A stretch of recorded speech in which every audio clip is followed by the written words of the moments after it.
Thank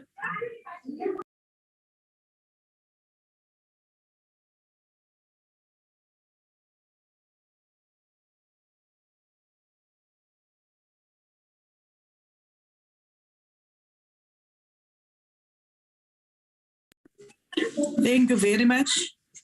With honorable delegates, before we proceed, I would like to remind you of the following. The virtual sitting constitutes a sitting of the National Council of Provinces. The place of the sitting is deemed to be Cape Town, where the seat of the National Council of Provinces is.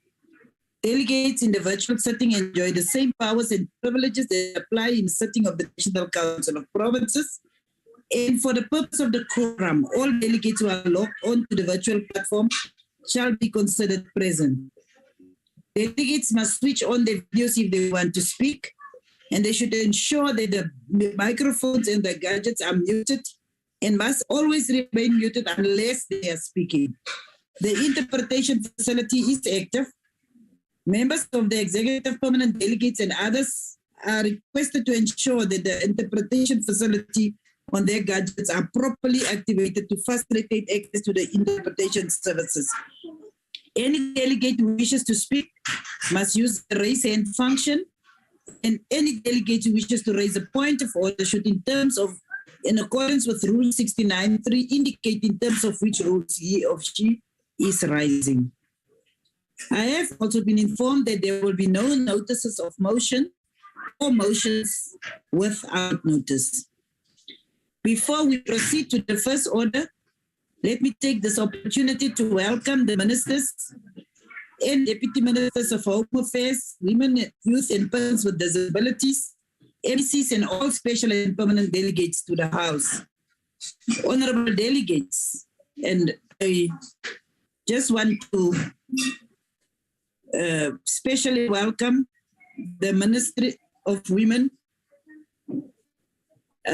with which we are working very closely in terms of the programs that we are running, but also a special welcome to Honorable Motsoaledi and his deputy also.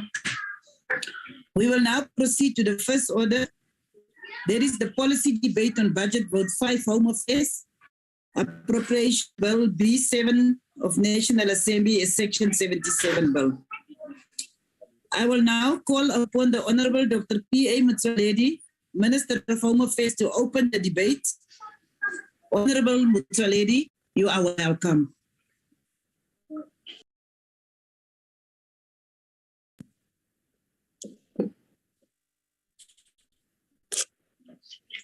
Thank you, Chairperson. Unfortunately, the technical team in the National Council of Provinces were still helping me to try and get the parliamentary background. I don't have Honorable Chair. Can I continue nevertheless? Yes, we will make sure that next time you definitely have that background. But you may continue. My apologies. My apology. I don't think it is. Yes. Yeah, it's fine. It's really fine. We want the content of your debate. We will see to it that you get the background later. Honorable House Chairperson, my colleague, Deputy Minister of Home Affairs, Honorable Jabulon Nsuza, Honorable Chairperson of Select Committee of Security and Justice, Ms. Shaida Shaikh, Honorable Members of the Select Committee on Security and Justice, and Honorable Members of the National Council of Provinces, the Director General of the Department of Home Affairs, Mr. Toby Makode, the Commissioner of Border Management Authority, Dr. Mike Masiapato and his team, the Commissioners of the Independent Electoral Commission, led by Commissioner Janet Love and the CEO, Mr. Simon Mabolo, the CEO of Government Printing Works, Ms. Alina Fosi and her team, members of the media. Ladies and gentlemen, good afternoon.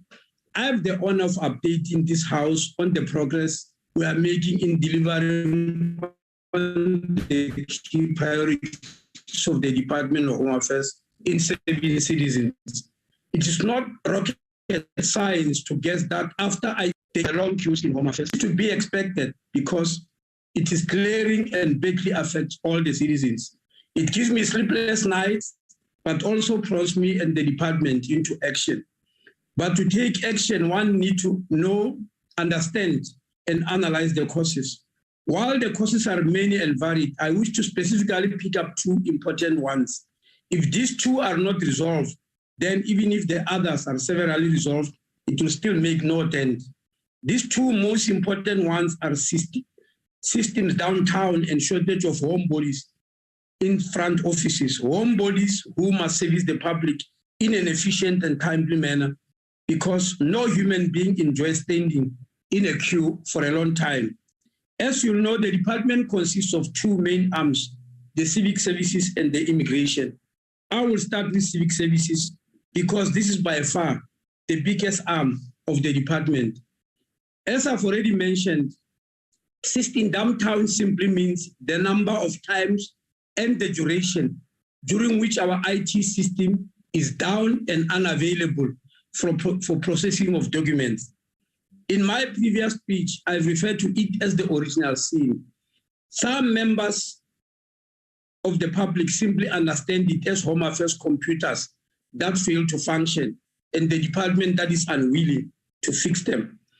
I want to mention that system downtime is a failure of the whole system network rather than just computers that needs to be fixed. These systems are mainly SITA, State Information Technology Agency, networks which provide IT services for state departments. And of course, Home Affairs also has its own system which interact with the sister systems to provide the wholeness of the IT services.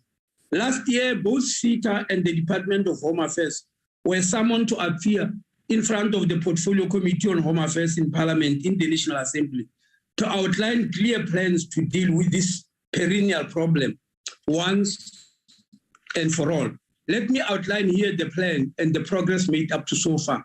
I'll start with revamping of the old network. SITA has informed us that they are spending 400 million rand to revamp its entire network, having just completed the procurement process in this regard. This revamp will be concluded in the third quarter of this financial year. This revamp will help to stabilize the network. The second thing is implementing what is called software network, soft-defined network, or SDN. This work has been concluded by SITA and will assist in increasing our bandwidth due to the number of applications we use at Civics. This will increase our connectivity, internet capacity.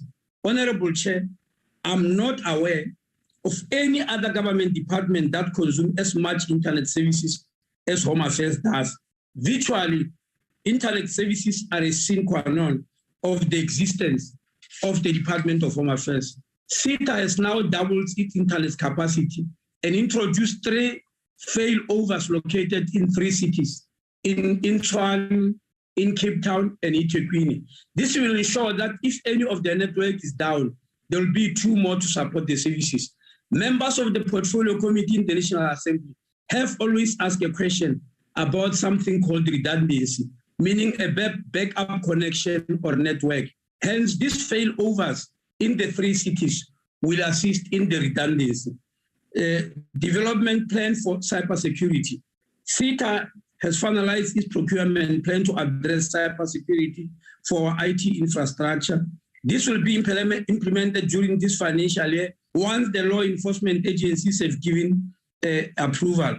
In all, SITA has committed to spend 1 billion rand on IT infrastructure to support the Department of Home Affairs and others. But we all know the Department of Home Affairs will be the major beneficiary. The rollout of switches and routers. The department itself has installed 136 routers and 150 switches in 136 offices, and we still need to install 112 routers and 36 offices, which we have already bought.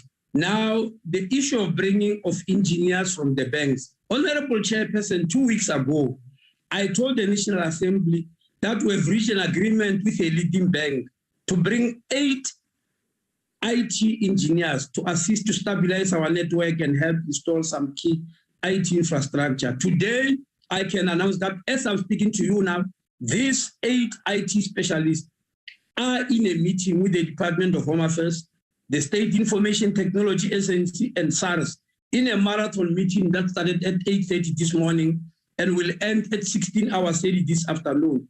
This meeting will identify key interventions on IT infrastructure and networking capability to improve frontline system availability and delivery. You may remember that I announced as far back as 2019 that we had arranged with the banks to offer some home affairs services like ID and passport in their branches. But to do so, the banks need the home affairs and sister systems to get into the National Population Register. Now, the banks were very enthusiastic about this plan, but later on we noticed that the uptake is slow. And we then discovered that the banks are wary of our system downtown because this will cause reputational damage to them. And hence, we spoke to them and said, look, come and to stabilize our system, because then it will allow you to open your branches for home affairs services. And that's how we end up with these 8 IT experts from the bank. The South Africa Connect, this was a project the Honorable Minister of Communication and Technologies and New Technologies to connect schools, clinics, police stations, and home affairs offices. But we believe home affairs office will be the major beneficiary. The issue of installing generators, apart from downtime due to SIDA and home affairs not work chairperson, we also traveled by load shedding. We have installed generators in our 197 modernized offices, but our remaining 215 non-modernized offices, especially in rural areas, are not operational during every load shedding episode, and further increasing the long queues. Then there is the national scourge, which Home Affairs is particularly vulnerable to, cable theft. On the 26th of April this year, there was a headline in Daily Dispatch, a newspaper publication in the Eastern Cape, which simply read, cable theft shocks Home Affairs. While technicians from SIDA were able to resolve this, it took 2 days to install new cables, leaving the entire province of the Eastern Cape unable to access services. Again, and needless to say, members of the public simply believe, there goes Home Affairs computers again, and they express their anger through abusive phone calls and emails and WhatsApp messages. Chairperson, when we encounter this, we deploy mobile trucks to some of these areas affected by the cable theft. But the level of anger is always high. NetJoint is trying their best to deal with this matter, but it's a killer punch to Home Affairs to have cables stolen. Now, let me come to the issue of purpose-built Home Affairs offices. Honorable members, we have long declared the need to have purpose-built Home Affairs offices in the same way as police stations, clinics, and schools are serving the public, and they are not hired from anybody. Unfortunately, Home Affairs offices are hired from somebody who has built them for another purpose, and so they are not purpose-built. But we are spending this year 181 million in constructing purpose-built offices. Last year, we completed construction and now are operating such a modern purpose-built office in Lusik City in the Eastern Cape.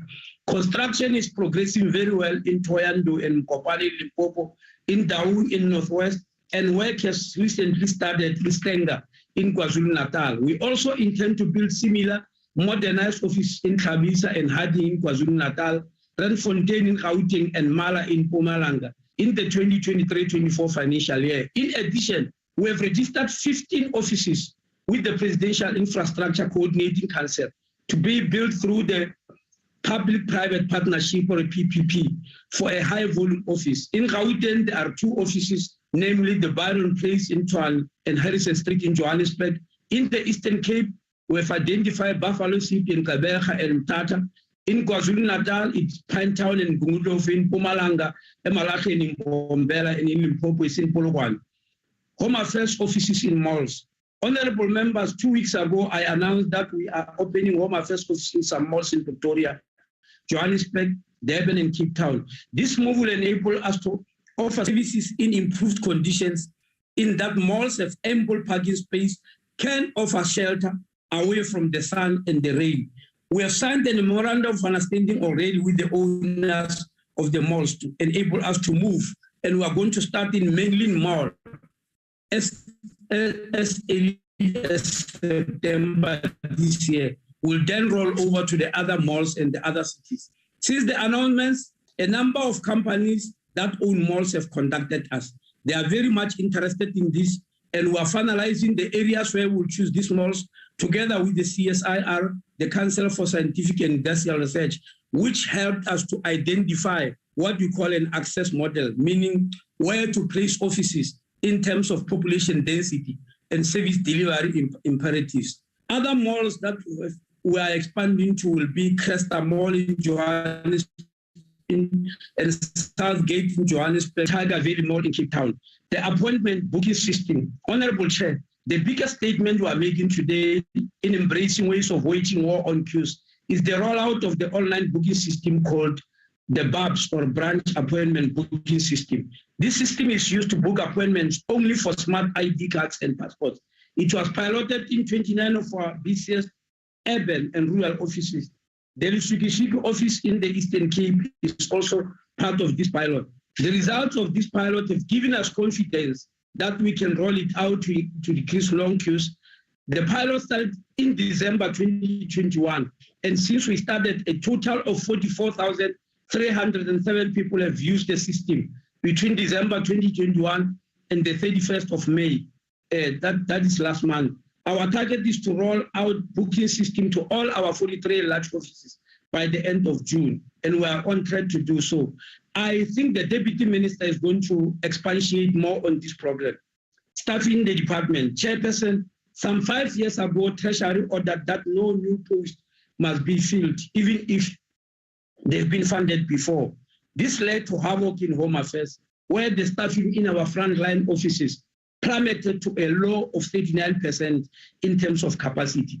But this year, Treasury has given us 266 million rand just to make a start in dealing with this unsavory state of affairs.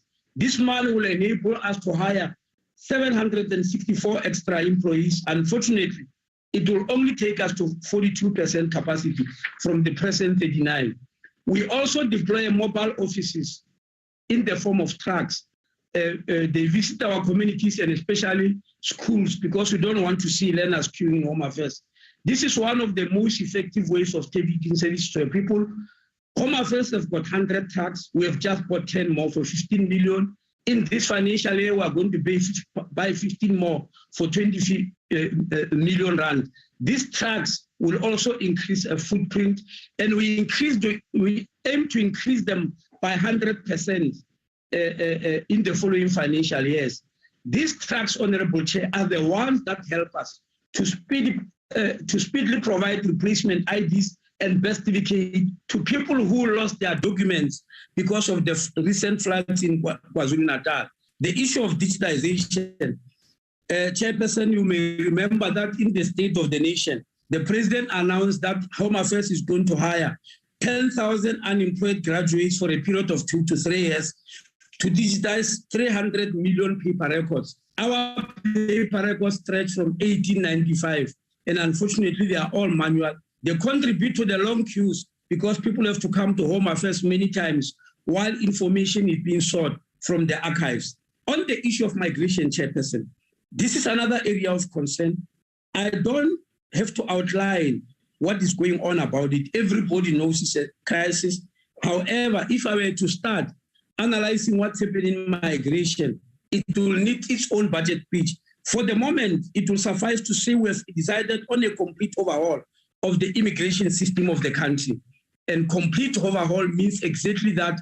Very soon, I'll be unveiling it to you. People just ought to be patient. But in this regard also, you are aware, honorable members, we have now implemented the Border Management Authority after the NCOP helped us to amend it and send it back to the National Assembly, for which we need to thank members of the NCOP very heartily. Now we have hired the first cohort of border guards from Limpopo, Mpumalanga, and Northern KwaZulu-Natal and Free State. That means communities around the borders, and they are busy implementing, Chairperson. The Border Management Authority will be a 3A public entity by 1st July 2023, following a process with the National Assembly, because presently it is still incubated as a branch in Home Affairs. We have also registered, Honorable Chairperson and Honorable Members, a PPP project with the Presidency for what is called the One-Stop Border Post. What is it? It is a massive infrastructural improvement of 6 busiest ports of entry, being Bay Bridge with Zimbabwe, Lebombo with Mozambique, Kopfontein with Botswana, Oslo with Eswatini, Maseru with Lesotho, Fixback with Lesotho. This massive continental free trade, because at the moment it's just in wait.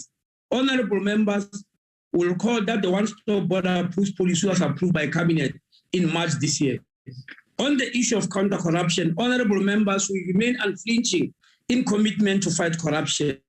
You are aware that we have been arresting people, and since we have been arresting people, especially the Pakistani kingpin in our Krugersdorp office, members of the public have come out in large numbers to tip us where corruption is taking place, and we arrest, Chairperson. We don't stop. This morning, I can confirm to you that we have just suspended 4 officials working at the Maponya Mall Home Affairs Office in Soweto, who have been found to be linked to the Pakistani kingpin on passport fraud, the kingpin who are arrested on the 24th of August in our Krugersdorp offices. In the coming weeks, we will continue to arrest more people, both foreign nationals and South Africans involved in passport fraud and other forms of identity fraud. The success of this unit has given members of the public a lot of confidence. And this unit, Chair, is not just reactive. It studies our systems and identifies loopholes that encourage fraud and other acts of malfeasance and propose appropriate solutions. For this reason, we are going to augment the 13 members of this anti-corruption unit with 12 more, who amongst them will be analysts, will be investigators, and all sorts of skilled people.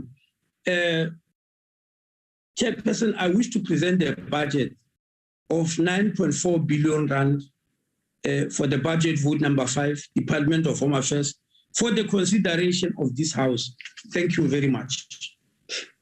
Thank you very much, Honorable Minister.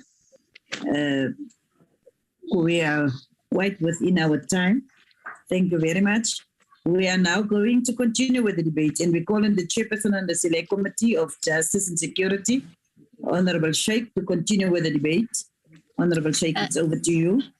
Thank you very much, Chairperson.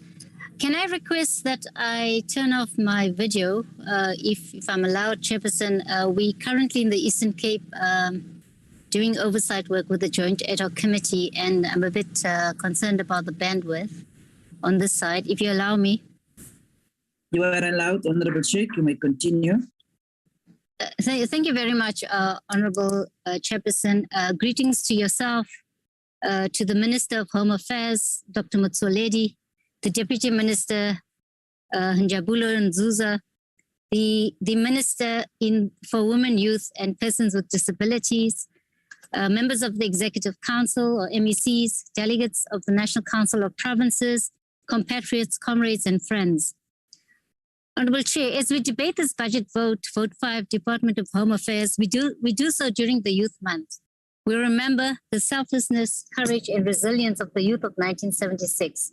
Central to their fight was the restoration of human dignity and justice. We pay tribute to the endless heroism of the youth. In the words of President Mandela, young people are capable, when aroused, of bringing down the towers of oppression and raising the banners of freedom. Indeed, Honorable Chair, the South Africa we have today is a far cry from what we had then. Honorable Chair, the department's strategic outcomes are linked with a major focus of the National Development Plan, which is to confront the triple challenges of poverty, inequality, and unemployment by enabling a higher economic growth rate. The department plays a significant role in the inclusion of all citizens in democracy and development. It is enabled by providing them with a status and an identity that gives them access to rights and services. The department further facilitates the acquisition of the critical skills needed for economic growth. The department continues to to drive integrated and coordinated border management to ensure our borders are effectively protected, secured, and well managed. The department plays a key role in enabling regional development by working with SADC countries through the Department of International Relations and Cooperation to establish efficient, secure, and manage migration. The Department of Home Affairs is central to harnessing the fourth industrial revolution and building a capable state. The modernization program of the department can reduce fraud and the cost of doing business by enabling e-government, which will attract more investment into the country. In order to contribute to job creation and fighting the unemployment crisis facing the country, the President announced during his State of the Nation address that as part of the Presidential Employment Stimulus Package, the department will recruit 10,000 unemployed graduates to digitize over 300 million documents dating back from 1895 over the next 3 years. This is part of the department's strategy to curb corruption and fraud, because it would be easier to trace the origin of documents such as birth certificates, identity cards, passports, and other civic documents. Honorable Chairperson, all South Africans are dependent on the Department of Home Affairs because of its sole mandate to secure and manage official identity and status. The Department of Home Affairs services are divided into two broad categories: Civic Services and Immigration Services. The Department of Home Affairs' vision is that of a South Africa where identity, status, and citizenship are key enablers of citizen empowerment and inclusivity, economic development, and national security. The Department of Home Affairs' mission is to being an efficient and secure custodian of citizenship and civil registration, securely and strategically managing the international migration, efficiently managing asylum seekers and refugees, and efficiently determining and safeguarding the official identity and status of persons.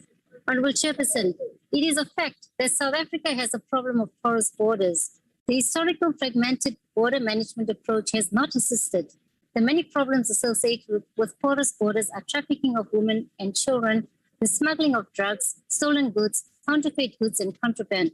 Counterfeit and the illicit goods trade cause immeasurable harm to our already strained economy, and the local economy suffers the most. The consequence of porous borders in the undermining of the security of a nation and its economic development. Furthermore, no economy can flourish in an insecure environment. In 2013, Cabinet agreed on the establishment of the Border Management Authority, or the BMA. Guided by the National Development Plan 2030, the ANC 54th National Conference reaffirmed the thrust of the mandate as outlined in the NDP that South Africa's borders are effectively safeguarded, secured, and well managed.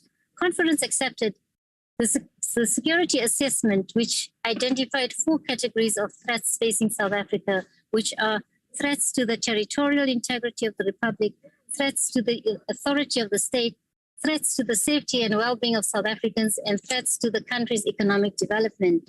The ANC believes that in order to address the question of irregular migration and border management, the BMA be expedited and implemented. The ANC government took a decision to establish a border management authority to take responsibility for all functions related to the management of our borders in an integrated manner. The President signed into law the Border Management Authority Act of 2020, and the Act became effective on the 1st of January 2021. This was a critical step towards the establishment of the BMA, which will enable the implementation of an integrated border management approach in South Africa.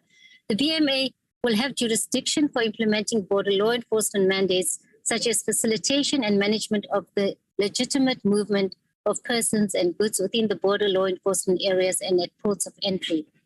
We appreciate the appointments of the BMA Commissioner and Deputy Commissioner. It has been reported that the BMA is continuing with its recruitment process to fill critical vacant posts. We are confident that the BMA will be fully operationalized within the target period, and it will play a critical role in addressing our vulnerabilities and challenges of porous borders. We are aware that the BMA is still a branch incubated in the Department of Home Affairs, and they are hard at work to ensure that the BMA will be a standalone listed as a Schedule 3A public entity by July 2023. The BMA Act provides for 9 ministers to be part of an interministerial committee selected by the President. The BMA Interministerial Consultative Committee and the BMA Border Technical Committee have been established. Chairperson, as aforementioned, the Department of Home Affairs serves all citizens and migrants who enter the country legally. The issue of long queues at the department is a huge challenge. Long queues and system downtime affects everyone. In response to long queues at the Home Affairs offices, the Minister indicated that there are short, medium, and long-term solutions to this problem. Among some of the measures to address this, the department has rolled out 100 mobile trucks and procured an additional 10 mobile trucks to expand its footprint. It approved 350 posts, which are allocated to Civic Services to capacitate front officers and introduce the rollout of the branch application booking system to eliminate long queues in the front offices. An MOU has been finalized to conclude private-public partnerships with banks. Once stable connectivity is achieved, the department will focus on an online booking system, as this seems to be working well. This will obviate the need for the people to buy space in queues and counter corruption, which is difficult to deal with. We urge the department to continue working on addressing this issue of long queues and ensuring better service delivery. Honorable Chairperson, the war waged against the bodies of women and children is relentless and is as such at a heightened level. Last year, the President declared gender-based violence as a second pandemic. Gender-based violence goes against the ethos of the Bill of Rights. It is a serious human rights violation with major social and developmental impacts for survivors of violence as well as their families, communities, and society at large. Please mute those that are not on the platforms. I'm sorry, Honorable Sheikh, but there is a kind of a disturbance. You may continue. So, I'm sorry for that. Thank you. The department reported that there is a GBVF plan and indicated that their sexual harassment policy needed to be revisited. The department indicated that the policy has been improved and that the implementation plan includes awareness sessions, talking to both men and women within the department, and providing information on what needs to be done and mechanisms that are in place to ensure proper reporting to address matters quickly. The department is working with other stakeholders. The department offers support to officials in cases where GBVF has been reported, and they are putting together communication material so that clients also know the steps they should take when experiencing such incidents. We urge the department to continue its awareness-raising initiatives in respect of gender-based violence and femicide and ensure that officials receive the necessary information as well as support.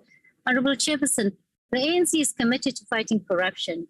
Minister Motsoaledi established a ministerial committee headed by the former Director General in the Presidency, Dr. Cassius Lubisi, to review all the permits issued since 2004. This is the year in which immigration came into effect. The committee will review various permits, including all the permanent resident permits, business and study visas, identity documents, passports, and birth certificates have high value, and the Department of Home Affairs is under constant attack by local and international criminal syndicates. Cybercrime is also on the rise. The department has over the years committed to strengthening the work of the counter-corruption unit of uprooting fraud, bribery, and corruption inside and outside the system. We have seen some results. In March this year, and as the minister indicated, a Pakistani kingpin was nabbed in a midnight sting operation in the department's Kyrgyzstan office. The department reported that it vowed that it would follow up all the members of the passport fraud syndicate, whether foreign nationals or South Africans. A senior Home Affairs official in the White River office in Mpumalanga was arrested together with 4 South African citizens who are part of the passport fraud syndicates. The 4 citizens were transported from Eldorado Park in Gauteng to the Home Affairs office in White River to give up their identities for passport fraud for a measly 500 rand per person. This treasonous act of facilitating identity transfer directly attacks the values and ethos of our Constitution. The successful operation was carried out by the Home Affairs Counter-Corruption Branch, working with other law enforcement agencies, including the South African Police Services, the Hawks, and Crime Intelligence. There are many other reports of the department's efforts in cleaning the decay. We appreciate these efforts and encourage the department to keep doing the good work it does without fear or favor. Regarding convictions, the department works closely with the Hawks. It has been reported that there is a lot of work going on in terms of disciplinary action. However, some cases go to the labor court 3 times through the appeal system, which are lengthy and creates further delays. The minister has indicated that the counter-corruption unit intends filling 12 posts to strengthen the counter-corruption unit. We urge the department to maximize its efforts to address fraud and corruption and work closely with the relevant law enforcement agencies to ensure that arrests are made speedily. Through its collaborative work with law enforcement agencies and communities, the department should also continue to curb illegal migration. The department should work towards the digitization of all its manual documents and address the challenges it has in respect of IT capacity, which will further contribute towards efficient service delivery in all provinces. The department should find lasting solutions to the filling of vacancies and continue to collaborate with institutions of higher learning and to use interns to fill posts. The department should address this as a matter of urgency, particularly in respect of filling of vacancies of frontline staff. The department should continue to roll out more mobile units, as this will increase the reach of the department, especially in rural areas, and ultimately improve service delivery. Honorable Chairperson, the ANC supports the budget vote, Home Affairs. I thank you very much. Thank you very much, Honorable Sheikh. We continue with the debate and we call on the Honorable C. Fusser to continue with the debates. Honorable Karin Fusser. Thank you, Honorable Deputy Chair, Honorable Members, and Honorable Minister and Deputy Ministers, all protocols observed. Honorable Minister, in July 2019, you stated that simple interactions with Home Affairs might become a nightmare for South African citizens. Here, I can agree with you, Minister, turning Home Affairs into Hell Affairs, being held hostage by an IT system. There is literally not one section of Home Affairs, Hell Affairs, that is not understaffed, undercapacitated, under-resourced, in non-compliance to deliver services to such an extent that South Africans are now also forced to utilize the fraudulent war on queuing services allowed by the department to openly run their business as being part of the system, further contributing to the complete failure of service and the dissatisfaction of extremely frustrated citizens. Fragile, aged, and disabled citizens who are not be able to fight your war on long queuing, Hell Affairs, nightmare experiences repetitively without receiving the documents required from the department equals inhumanity. Recently, it was published how intellectual disabled learners from the Itumeleng School in Gauteng have been struggling to get their IDs from Home Affairs for years. An 18-year-old student of this school came first in an in-house athletics competition, but is unable to compete provincially or nationally because she cannot present the needed documents. Home Affairs turned their lives into Hell Affairs.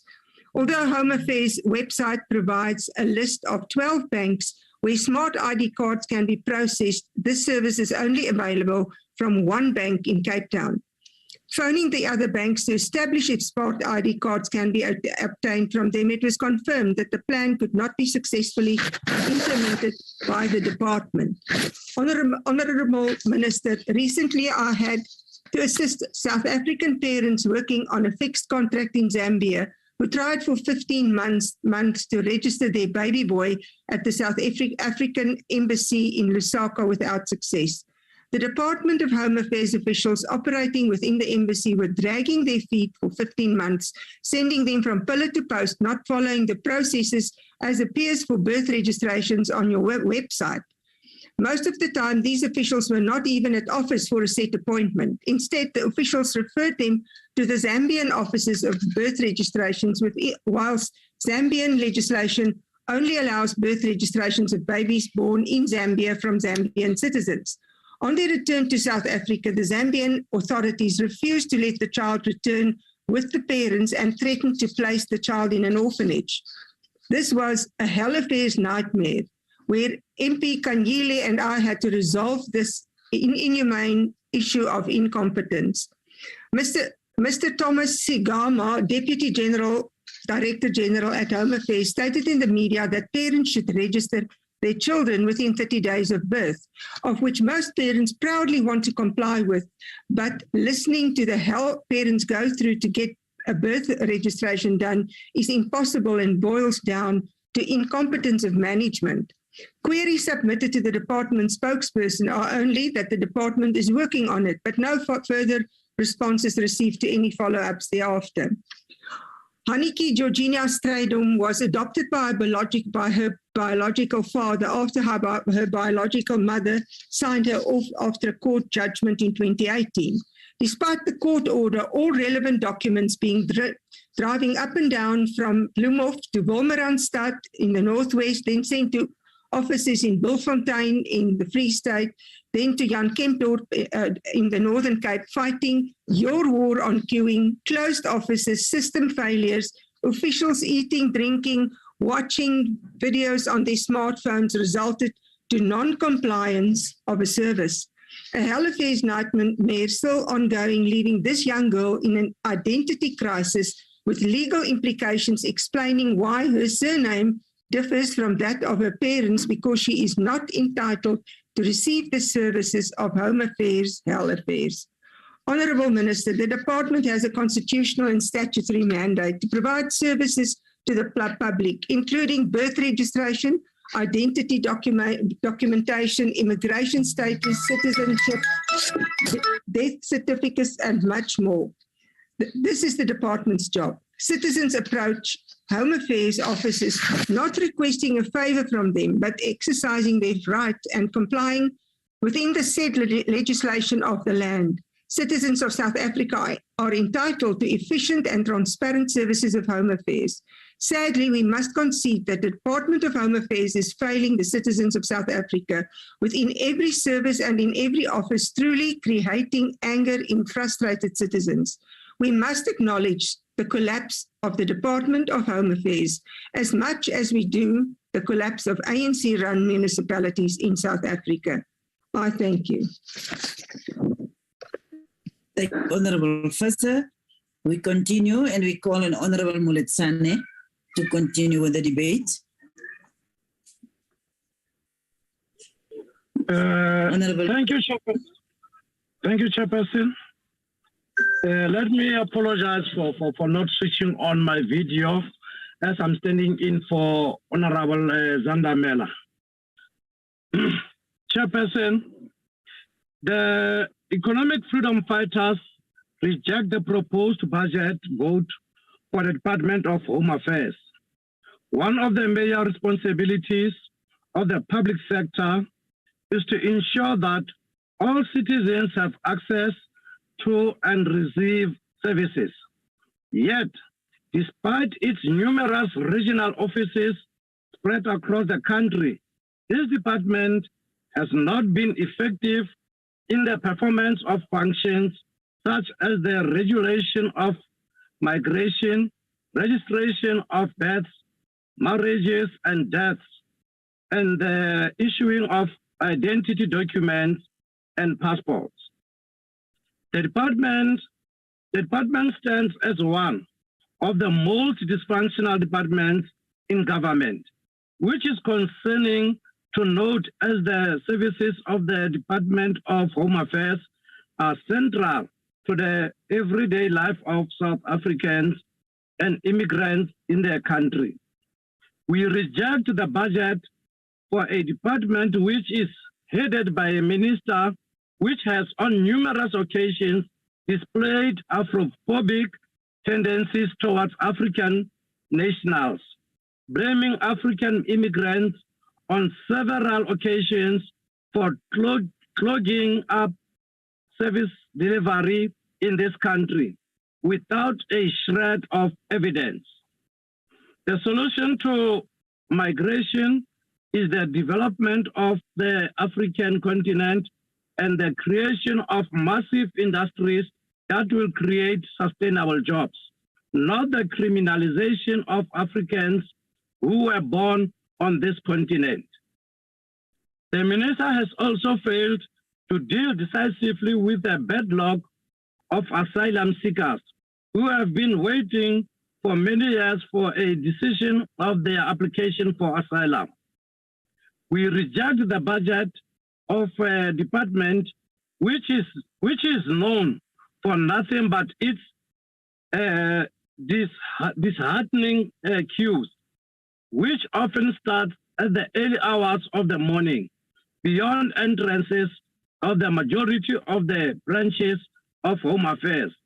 Long queues have become a permanent feature outside Home Affairs offices across all provinces, from Johannesburg to East London and Cape Town, despite a war on queues campaign having been initiated. With the majority of the offices across all provinces suffering from a chronic problem of having their systems offline, almost all the time. Johannesburg and King Williamstown offices are forever offline, so much so that no one actually knows what the staff of Home Affairs are doing at these offices. When offices are operational, the service received from staff is often appealing. The situation is worse for those areas which are in the outskirts of town and rural areas, which simply do not have access, and as a result, our people have to travel long distance to start queuing at 4 o'clock at Home Affairs offices, only to be assisted at 10 o'clock and then told to return the following day because the systems are offline. It has been almost 2 months since floods hit KwaZulu-Natal and some parts of Eastern Cape. Yet our people cannot get social assistance because they are still without identity documents. The Department of Home Affairs Emergency Operation functions like any other Home Affairs office in the country. And in the past 5 years, committee budgets and recommendation reports have all lamented the shambolic state of Home Affairs offices. Yet to date, none of the issues have been resolved. Instead, the minister comes here every day to ridicule members of parliament, giving an impression that he knows it all and he is doing something, when on the ground, Home Affairs workers are suffering and our people are stranded every day at Home Affairs offices. There exists a lack of leadership at Home Affairs, and Mr. Motsoaledi has no capacity to lead a department such as Home Affairs. As the EFF, we therefore reject the budget of a department which offers poor services, lack of information, lack of guidance, unprofessional staff, and never-ending technical problems. We reject the budget of a department which has outdated offices located in areas which are not accessible to our people. We reject the budget of a department which lacks backup network and works with outdated equipment, leading to its branches systems going offline. The continued reliance on SETA and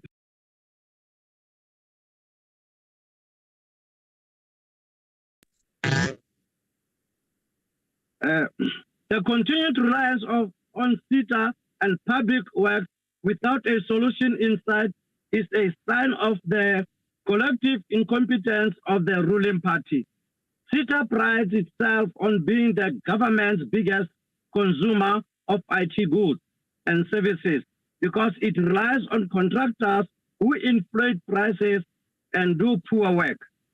Chairperson, we reject the budget of the hopeless state of department, which year after year remains the laughingstock of civil service. Honorable Msani, yes, we are continuing. We are now calling on the Deputy Minister of Home Affairs, the Honorable Nzuza, to continue with the debate. Honorable Chairperson, Minister of Home Affairs, Dr. Aaron Motsoaledi, Ministers and Deputy Ministers present, Chairperson of the Select Committee on Security and Justice, members of the Select Committee on Security and Justice, the Director General of the Department of Home Affairs and the management team, BMA commissioners, fellow South Africans. It gives us great pleasure and honor to join the policy debate for Budget Vote 5 Home Affairs. Chair, these debates are crucial for us as a department to share what the resources allocated to the Department of Home Affairs are able to do in improving the lives of the people. It is through such debates where we get a platform on what we intend to do with the resources and what we were able to do with the resources allocated to us in the previous years. The Department of Home Affairs carries the responsibility to ensure that no South African under any circumstances suffers the scandal of invisibility. This we do by managing citizenship and civic registration.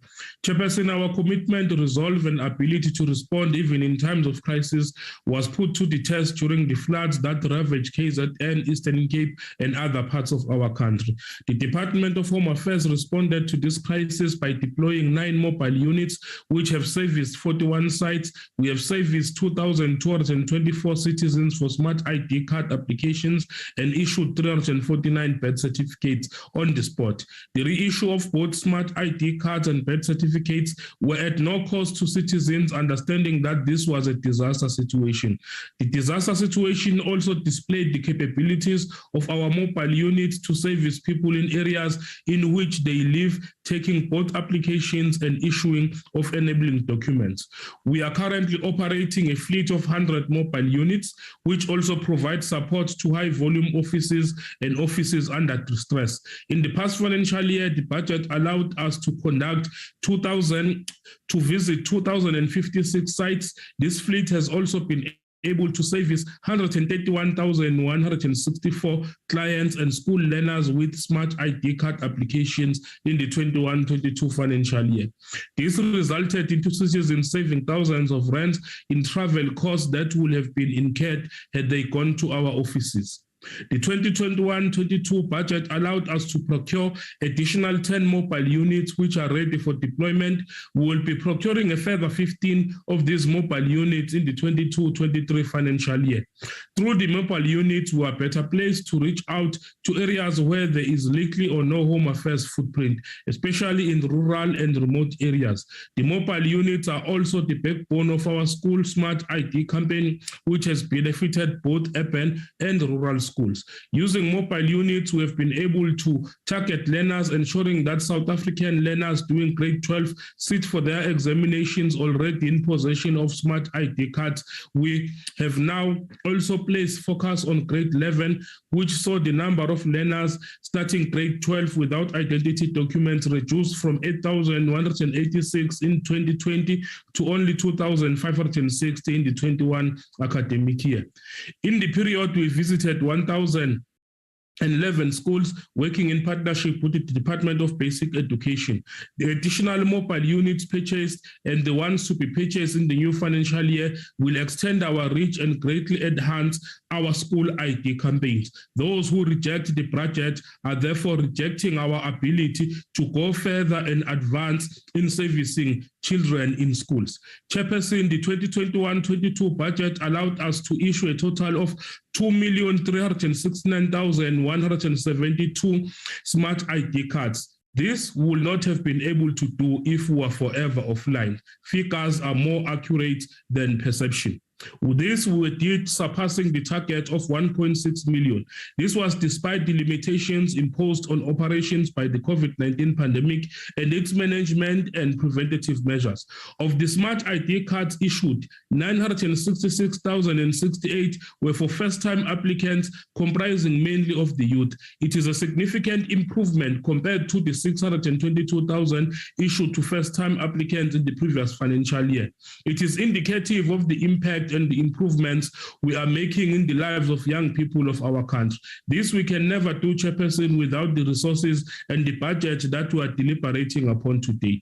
The budget allocation for the financial year 22-23 has allowed us to increase the planned issue of smart ID cards with 37.5%, of which 600,000 more than the previous financial year, which means in the 22-23 financial year, we will issue 2.2 million smart cards to citizens attaining the age of 16 years and above. We continue to make steady progress towards universal birth registration. We strive to build a credible, accurate, and secure national population register with a single point of entry within the first 30 calendar days of birth. In 21-22, we had set a target of registering 700,000 births within 30 days. However, we surpassed this target by registering a total of 1,018,718 births, of which 800,057, accounting for 78.5%, were registered within 30 calendar days. This percentage is up from 73.7% of the previous financial year. We intend to normalize early birth registration at above 90% by the year 2024. And that is why we promote parents to make sure that they register the birth of their children within 30 days. Part of the strategy in this regard to make it easy is to expand our office footprint in health facilities in order to bring Home Affairs services closer to the people. In this way, parents can register their children before leaving the hospital or health facility, a service which is more convenient than planning a Home Affairs visit at a later stage. This service is rendered in partnership with the Department of Health. The number of registered sites where births were registered during the review period was 803, consisting of 412 Home Affairs front offices and across 391 health facilities, which we intend to increase over the coming years. The positive impact of health facilities is demonstrated by the 42.3% of births registered in 21-22, which were done at health facilities, which is an increase from 33.4% in the 2020-21 financial year. We anticipate that the numbers of birth registration in health facilities will increase in the current financial year. Our clients need customized and personalized services due to the unique nature of their needs. Hence, our technology must respond to the unique needs. We have clients with names that have special characters, fingerprints that are damaged by the years of physical labor, amputees due to medical or accidents, and many other challenges. It is our duty to ensure that our system responds to such individuals irrespective of their challenges. Hence, we continue to enhance our technology to have multimodal biometrics like facial recognition. The 22-23 budget will see us exploring new ways to better service citizens. We will procure kiosks that will allow clients to self-service for passports and smart ID applications and reprint birth, marriage, and death certificates, making it easier to access our services. The kiosk will be designed in a manner that will require authentication through biometrics and will be located in strategic areas to allow access even after office hours or weekends. The self-kiosk will usher a new era in the manner in which we service our clients. The recently piloted branch appointment booking system is proving to be the solution in as far as dealing with the management of queues. The branch appointment booking system can be accessed by clients through the Home Affairs website and is web-based. It provides citizens with the ability to book dates and time slots for their choice and is linked to the National Population Register for additional security. The rollout of the system will follow a phased approach, and 43 large offices will have the system by 30 June 22, 120 medium offices will have the system by 31 October 2022, and 34 small offices by November 2022, and the remaining will continue as walk-in services. Chairperson, we have the responsibility to ensure that the budget is managed in a responsible manner that is free of corruption. The budget must do what it is meant for, and that derives value for money. We are pleased that the department achieved an unqualified audit result in respect of the 2020-21 financial year. This was the 5th consecutive successive unqualified audit opinion for the department. Matters preventing the department from achieving a clean audit outcome are impairments and receivables and accrued departmental revenue. We do acknowledge that there is still more to be done in improving the department's audit outcome, but our ability to maintain an unqualified audit opinion means we are taking correct steps in the right direction. Through our collective commitment and resilience, I believe that the vision of a modern, secure Department of Home Affairs that strategically delivers its full constitutional mandate is within reach. I would like to further thank the chairperson and members of the Select Committee for the work they continue to do with us and for the guidance on key strategic issues. Through your valuable guidance, together we can build a future-fit Home Affairs. I thank you, Chair. Thank you very much, Honorable Deputy Minister. We will now call on the Honorable Barbara Bartlett to continue with the debate. Thank you, Honorable Chairperson. Good afternoon, Honorable Chairperson, Ministers and Deputy Ministers, Members of Parliament, fellow South Africans. Dignity has come to display 3 elements of constitutional education post-World War II.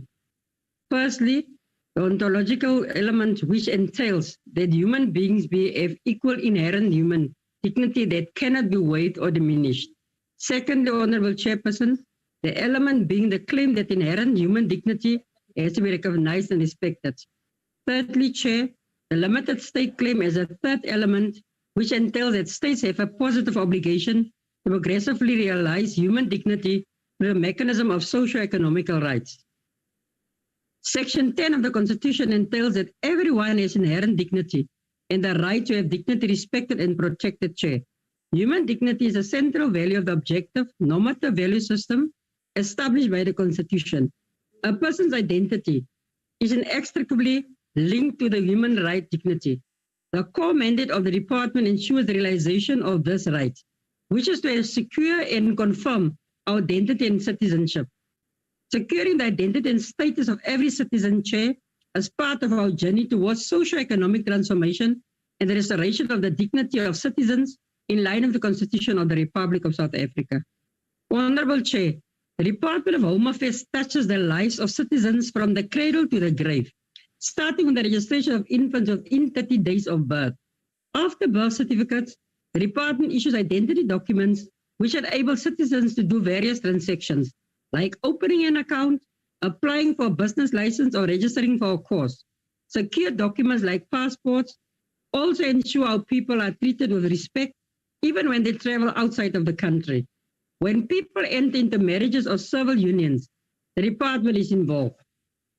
Finally, when people die, their deaths are registered.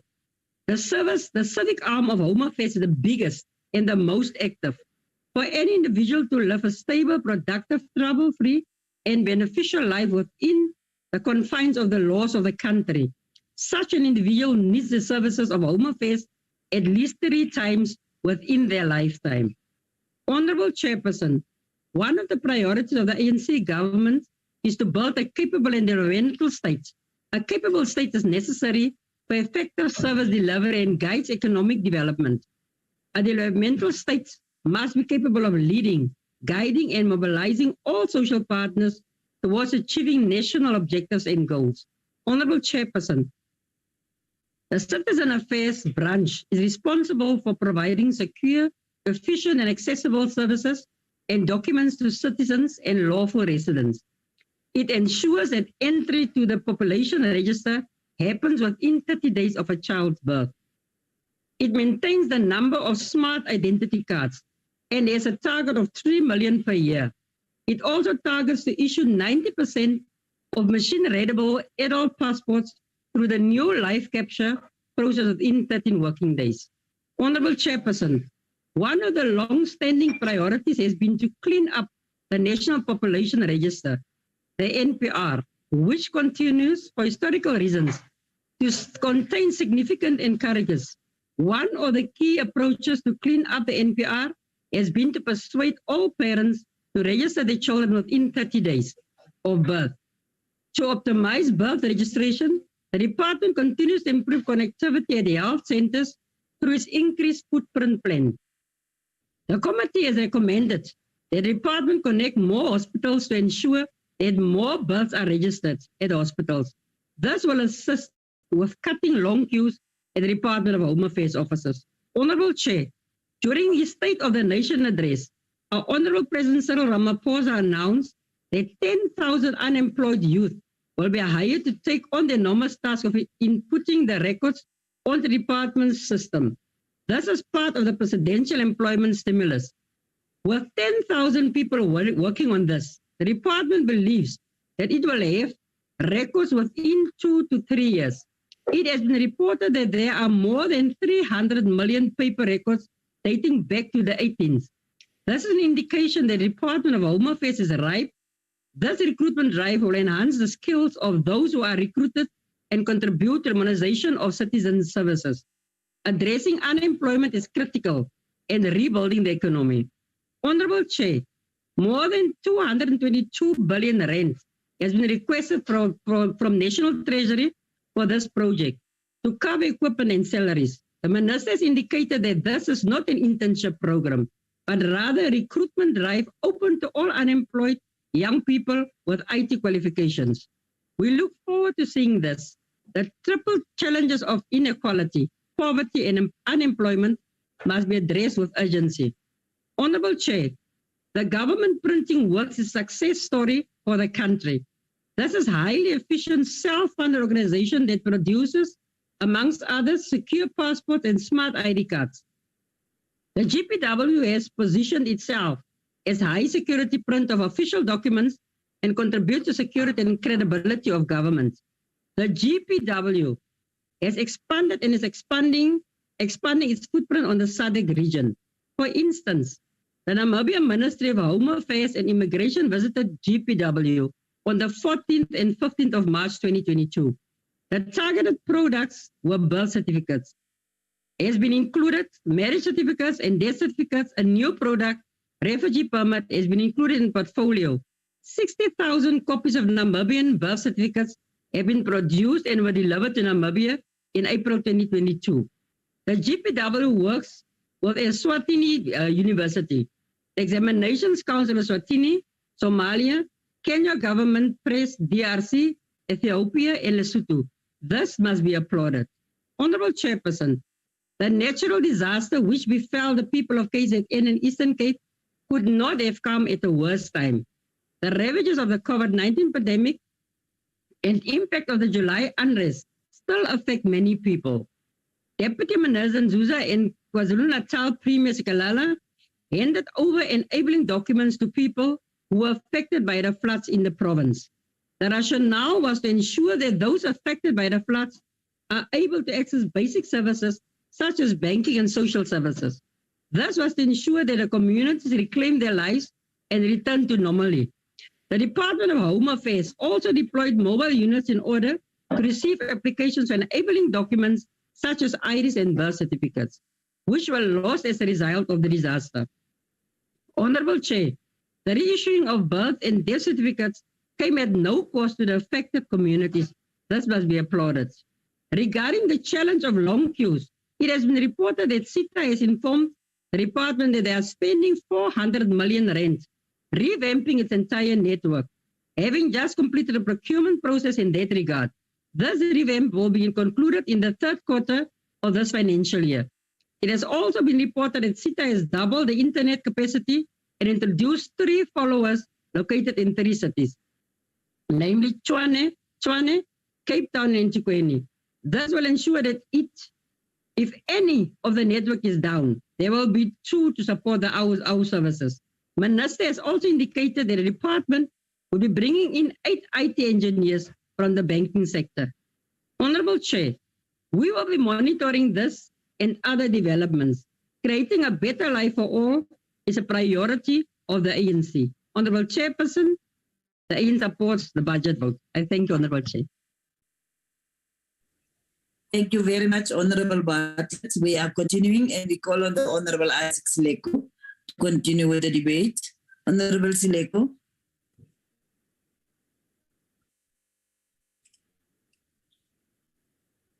Honorable Seleko? Is there a problem? My apologies, Chair.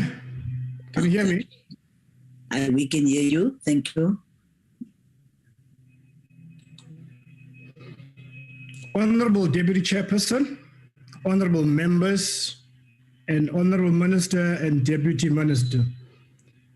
Adjunct Voorsitter, as ek aan meneer Malusi Gigaba, voormalige minister van Binnelandse Sake dink, kom die gesigte van die Gupta broers by my op.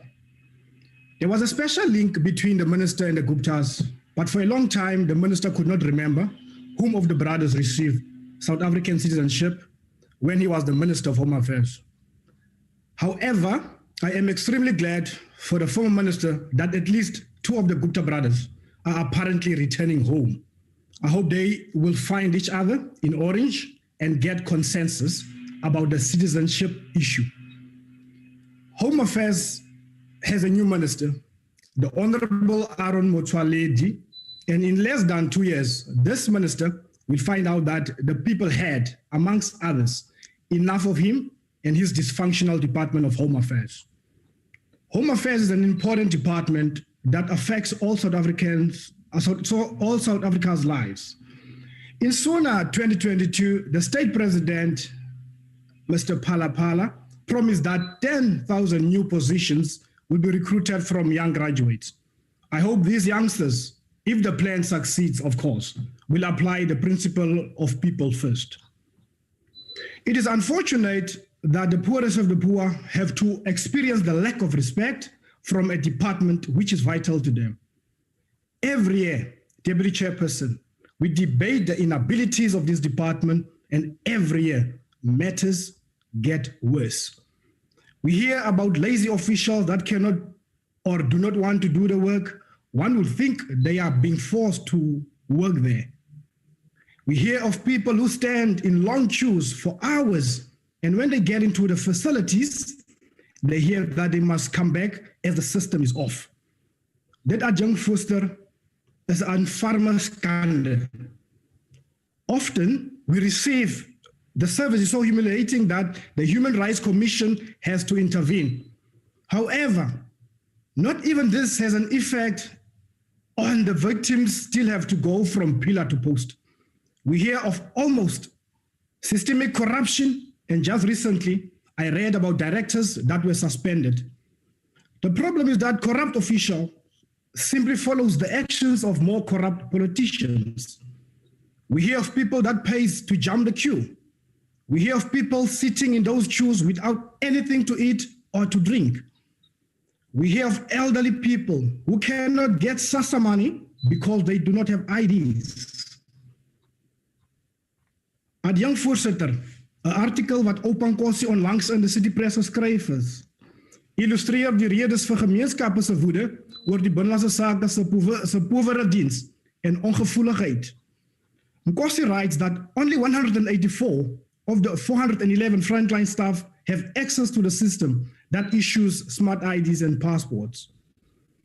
This article, Deputy Chairperson, illustrates why Home Affairs is a failed organ of state. TIPIS, Home Affairs, does not admit their failures, and instead they blame misinformation, a lack of floor management, and inadequate infrastructure for the chaos at their regional offices.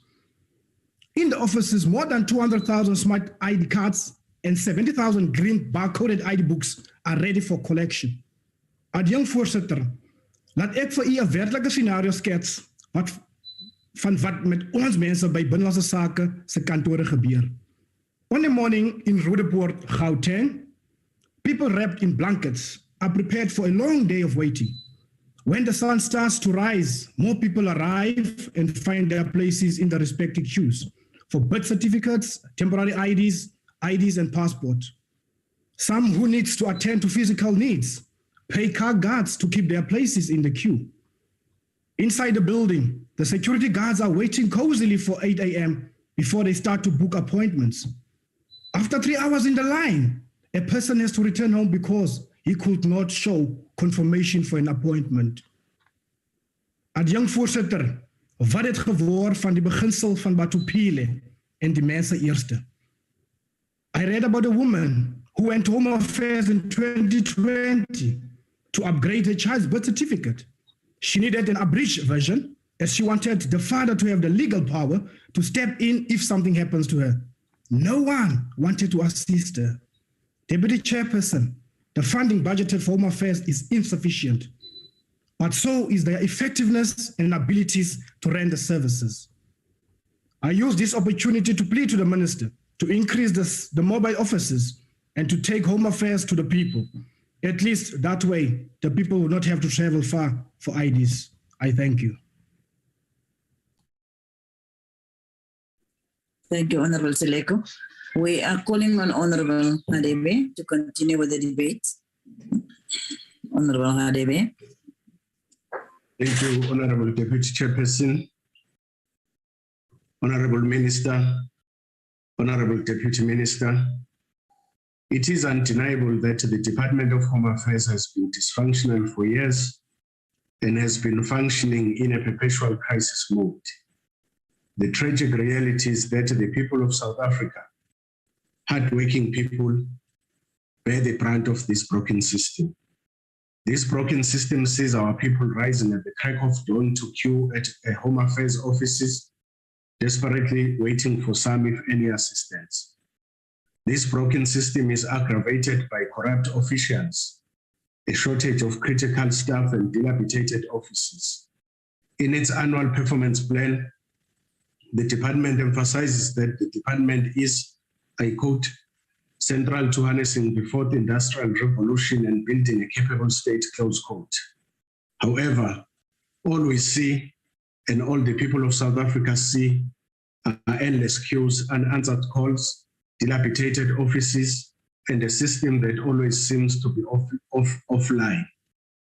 On a daily basis, MPs are being inundated with calls from citizens in desperate need of help with their passports, IDs, birth certificates, and permits. We have become the admin officers of this department, and we continue to see this department further falling apart.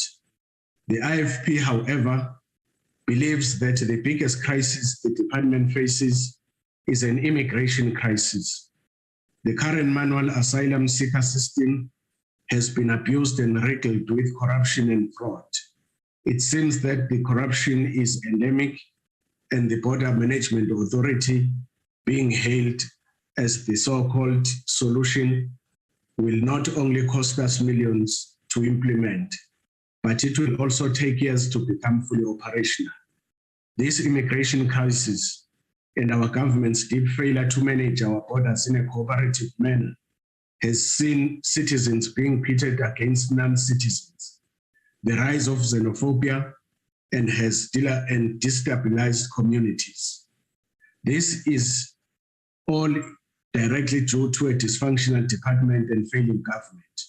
It is time for our government to table to the nation a plan of action to fix our immigration system to ease the legitimate concerns South Africans are raising. The IFP believes that such a plan must include a commitment for additional immigration inspectors and resources for deportations from Treasury. Urgent action is needed to restore the credibility of the department.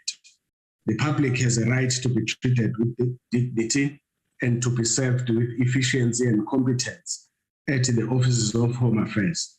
Above all, the public desperately need to have faith that corruption and fraud within Home Affairs will be fought on all levels. This we need to physically see to restore any faith in the department's ability to fulfill its legislative mandate. The IFP accepts the budget vote. Honorable Deputy Chairperson, I thank you. Thank you very much, Honorable Hadebe. We continue and we call on the Honorable D. Ryder to continue with the debate. Honorable Ryder. Thank you very much, Deputy Chairperson. Home Affairs, the department where service delivery is incredibly erratic. There are stories of people applying for their passports and ID documents and receiving them within a week. No bribery, no corruption, just an apparent alignment of the planets for them. Amazing work, well done. It just proves what is possible. Sadly, by far the majority of stories are not so positive. It all starts in the queue. We see those queues forming from around 5 or 6 a.m. in the morning or even before, snaking around the buildings and managed by the security guards who know nothing of home affairs and even less about customer relations. And yet they are tasked with sorting out the queues, advising people on processes and where to stand, and generally running the show at the door. And what a show it is. I asked a question on this, Minister, and your dismissive reply came back to me on the 10th of February 2022. It showed no understanding of what actually goes on in your branches. Take a leaf from the Democratic Alliance leader's book. He was on the ground doing oversight at your branches in April. What he found there was already known, but chilling nonetheless. I urge you, Minister, to pick up yesterday's Sowetan newspaper, which covers the story of a man who tried to get service from Home Affairs in his hometown, East London, and received no assistance. He travelled with his wife to Pretoria, where they hoped to get better service. Instead, the man, who's a priest, was met with aggression from the security guard who was manning the door. He explained that he had applied and paid the appropriate fees, and yet had not received the document that he needed. He was not helped. And when he attempted to get past to see a staff member, he was assaulted. There's a picture of him on the ground being dragged by his feet through the Home Affairs branch. Is this the dignity with which your own citizens are treated, Minister Motsoaledi, the people who elected you? It's no wonder that many foreigners who have to visit Home Affairs just give up and take their chances as so-called illegal immigrants. Your staff see them as nothing more than an ATM, and they are treated despicably. If you want to look at the root cause of xenophobia, just listen to the Minister of Home Affairs' obsession with naming the nationalities of the people being arrested, as if their nationality itself is a determinant of their criminality. There has been an outcry about the Irish airline who asked people to prove themselves to be valid South Africans by talking Afrikaans. We should not be castigating the airline, however misguided you might think they are. We should be asking ourselves, why was this even necessary? The answer is plain. Home Affairs has been internationally recognized as a joke, and the validity of South African passports questionable due to the rampant corruption in this department. The Minister spoke this afternoon about connectivity and information technology, and yet he neglected to comment on the protracted downtime of the government printing works, whose website had a massive impact on the communication of laws, regulations, and other gazetted items, potentially making these open to dispute. Where are all the skills, Minister? Your department's wage bill indicates that you should have the top IT experts in the country working for you. Deputy Minister Nzuza, I just want to make the point, Deputy Minister, that having a mobile office is only worth bragging about if people who you're supposed to be serving know where and when those mobile units will be. The irregularity of visits, combined with the continuous unavailability of drivers, has turned this service into a game of chance, with the odds stacked against the man that your government has put in the street. Program 2 of this budget is called Citizens' Affairs. I draw the House's attention to the fact that the budget shrinks by an average of 5.5% per year over the next 3 years. The message to South Africans is clear. The ANC government are not servicing your needs now, and they are providing less money going forward, so that the service levels get even worse. Honourable Bartlett told us what a capable state is. It's quite clear that we currently don't have one. So whichever way you look at it, any funding given to this department should be condemned until there is a strong political will to step in and fix the mess that the ANC has created. As the Democratic Alliance prepares to take over government in South Africa, we have been developing a set of formal policies. So once again, I draw the attention of voters to the Democratic Alliance's recently released migration policy. It's a clear path to fixing this mess. We'll start doing this come 2024. Thank you, Deputy Chair. Thank you very much. Honorable Nkosi, you may continue with the debate. I hope you are... Honorable Chairperson, this is Honorable Dodovu. I'm going to take the position of Honorable Nkosi. It's very clear it's not Honorable Nkosi. Yes, this is me, Honorable Chair. Thank you, Honorable Dodovu. You may continue. Honorable Deputy Chairperson, I'm in the Eastern Cape, in the rural parts of the Eastern Cape. I'm going to not use my camera so that I'm able to address this House very, very properly. Deputy Chairperson, members of the NCOP, the Minister and Deputy Minister here this afternoon, I rise on behalf of the ANC in the first instance to support the budget. This is a budget that seeks to ensure that at the end of the day, the department really becomes a custodian, a protector, and a verifier of the identity and the status of the South African citizens. This is quite important to say this because this is a mammoth task that the department must accomplish. But now I fully understand today, this afternoon, why this castigation against the department. I fully understand why everything that the department led by Honorable Motsoaledi is doing is being challenged, is being criticized, is being castigated.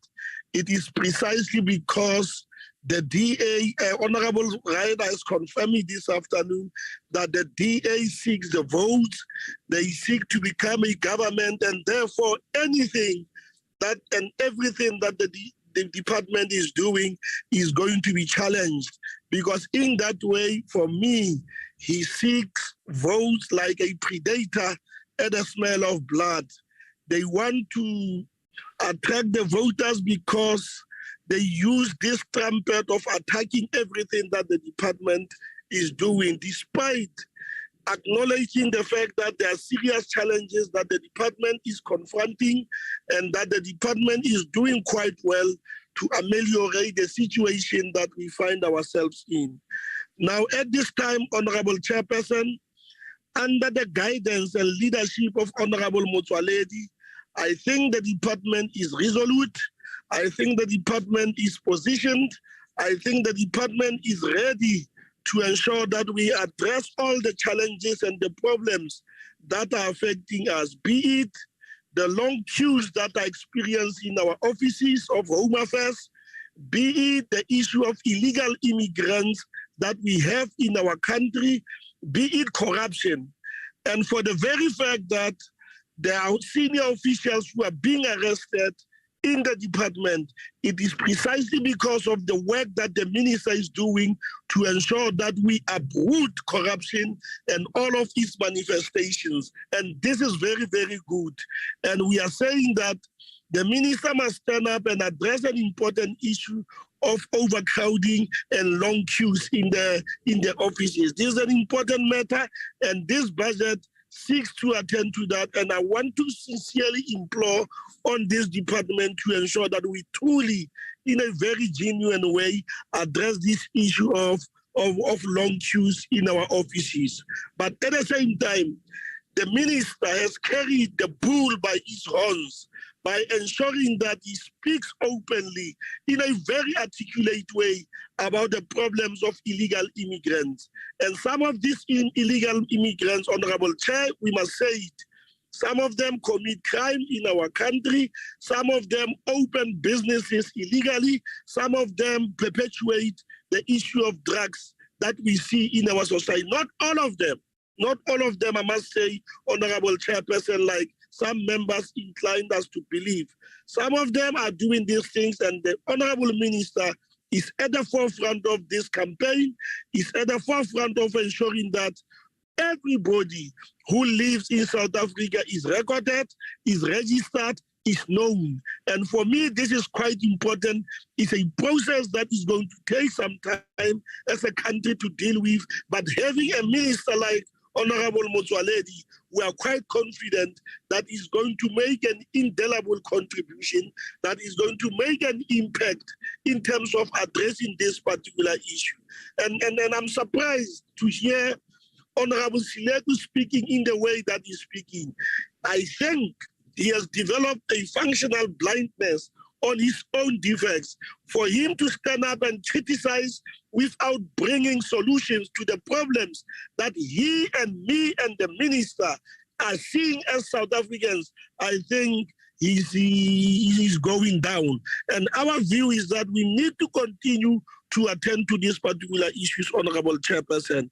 Honorable Chair, the ANC in its January 8 statement has set out clear priorities for all ANC members and South Africans in terms of what needs to be done this year.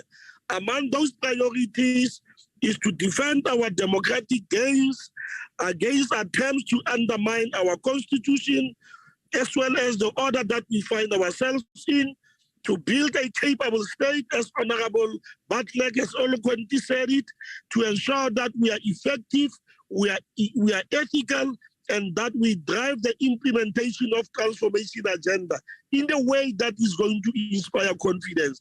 And when you compare the situation that is obtained today, Honorable Chair, and the situation that obtained in the past, you can see that there are a lot of changes that have been effected over a period of time in the Department of Home Affairs. And I hear Honorable Hadebe from the IFP saying that there are problems. And I wonder at the time that his leader, Chief Mangosuthu Buthelezi, was the Minister of Home Affairs, were these problems not obtained, because most of these problems started at that particular time. But because we are not here for a blame game, Honorable Chair, we are here seeking solutions to the many challenges that are facing us. We will not be deterred, we will not be defocused, we shall be resolute in our conviction to ensure that we attend to these particular issues. Now, I implore the minister this afternoon, as the ANC, that we need to go all out and resolve all the problems that are afflicting the department itself. The issues of administration, the issues of filling the key positions within the administration are very, very much fundamental. The department must also go and attend to all the financial situations that are obtained. Develop a very clear-cut corruption plan within the department, because it is that problem that demeans and defocuses the department. Whether it is corruption in relation to the ID documents, whether it is corruption in relation to allowing illegal immigrants in our country, whether it is corruption in relation to bribery and any other form of corruption, it must be attended to. And our respective view as the ANC is that the minister, with the little budget that he has, he must focus the attention of the department in the realization of that particular goal. We are also happy as the ANC, Honorable Chairperson, that we have finalized ultimately the legislation on border management. I think this border management will help to ensure that the work of government is done in a coordinated way, it is done in an interdepartmental way, it is done in an intergovernmental way, because that is what is important, that all stakeholders in unison, in one direction, must focus in ensuring that we protect our borders, all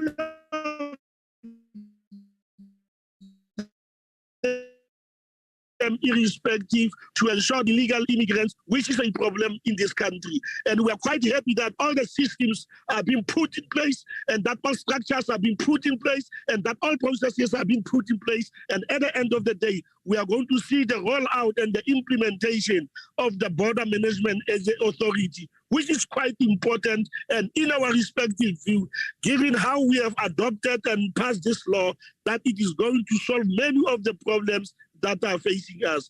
But in addition to that, I will sincerely encourage the minister to ensure that once that authority is in place, it must be staffed by competent people, by experienced people, by qualified people to ensure that they do the work in a very patriotic spirit. They do their work in a way that inspires confidence, but most importantly, they do it because we must preserve and reserve our South Africanness in a way that will ensure that at the end of the day, we achieve the objectives that has been said before us. With that, Honorable Chairperson, as I indicated from the beginning, as the ANC, we fully and wholeheartedly support this budget, and we think that we do more that are characterized by with the budget we have, and we believe as the ANC that with this budget and the annual performance plan of the department, the minister, as part of leading the department, will make an indelible contribution in terms of attending to those particular issues. Under the circumstances, Honorable Chair, as the ANC, as I indicated, we support this budget vote. Thank you very much. Thank you very much, Honorable Dodo. We will continue and we will request the Honorable Minister, Minister Motsoaledi, to conclude the debate. Over to you, Honorable Minister.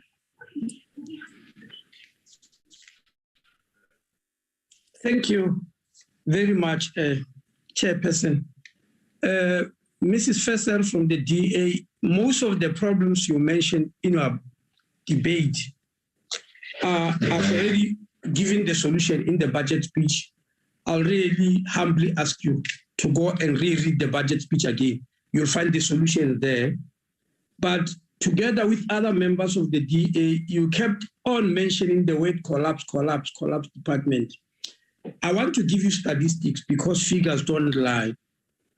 From the 1st of January to the 31st of March, in a 3-month period, 269,732 babies were born in South Africa.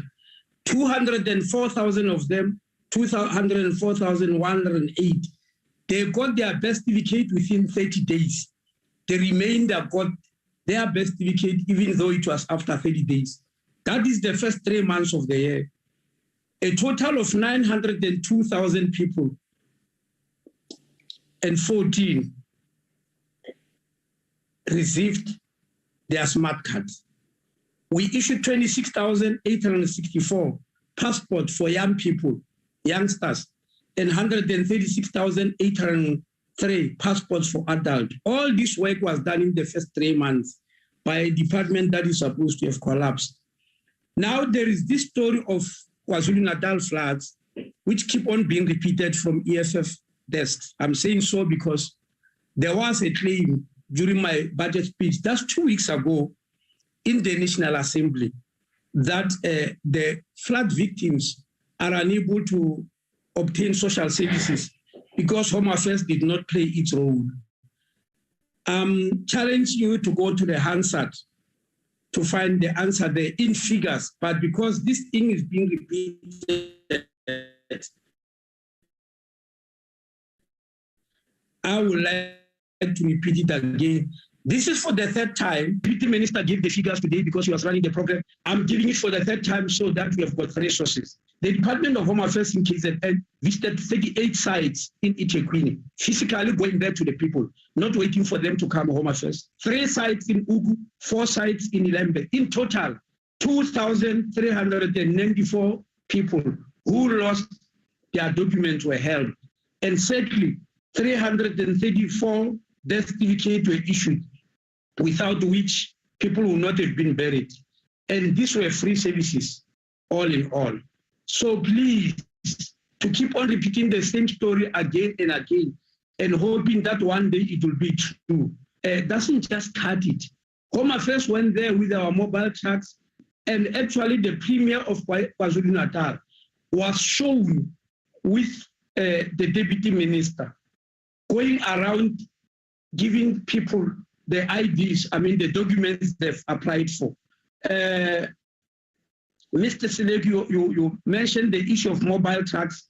I've mentioned in my speech that we are already increasing them. We've already bought 10. We're going to buy 15 more this financial year. And we have taken a decision that we would like to double the number of trucks that we have. Because one of the things we don't want to see is school kids going to queue at Home Affairs in uniforms. So this is a school program, but we also help communities in outlying areas, but we also help communities in distress and emergencies, like we did in KwaZulu-Natal. The last issue, Honorable Raider, this story you see in newspapers about the assault, I'm sure by now, as an honorable member of parliament, you do know that every story has got two sides. Yes, we see somebody being dragged, which is criminal, definitely. And the police and officials are going to deal with that. But I want to tell you to wait, because there's another side of this story of what happened. And I'm not justifying a man being dragged on the ground, but there's another horrible story, which is an alternative story that has not been recorded on video, but which is being told from our investigation. Please wait for the investigation, then see the two sides of the story. There are two cases here which have been opened by opposing groups in what you have shown on the newspaper. But you are mentioning only one story. Wait for the other story and hear what the police are saying about it. Thank you very much.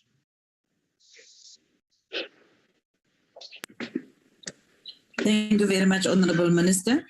That concludes the debate on vote 5. Is it 5? Home Affairs. And we are now going to continue with the debate and going to vote budget vote 20 on women, youth, and persons with disabilities. And we want to thank everyone that participated in this debate together with the Minister and the Deputy Minister of Home Affairs. And we will now call on the Minister of Women, Youth, and Persons with Disabilities. And in the same vein, call on the Honorable Moimang to continue presiding over the next budget vote debate.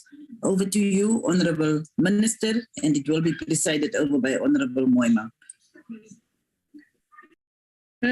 Honorable Deputy Chairperson and Honorable Moimang of the NCOP, Madam Silva Lucas, Honorable Chairperson of the Select Committee on Health,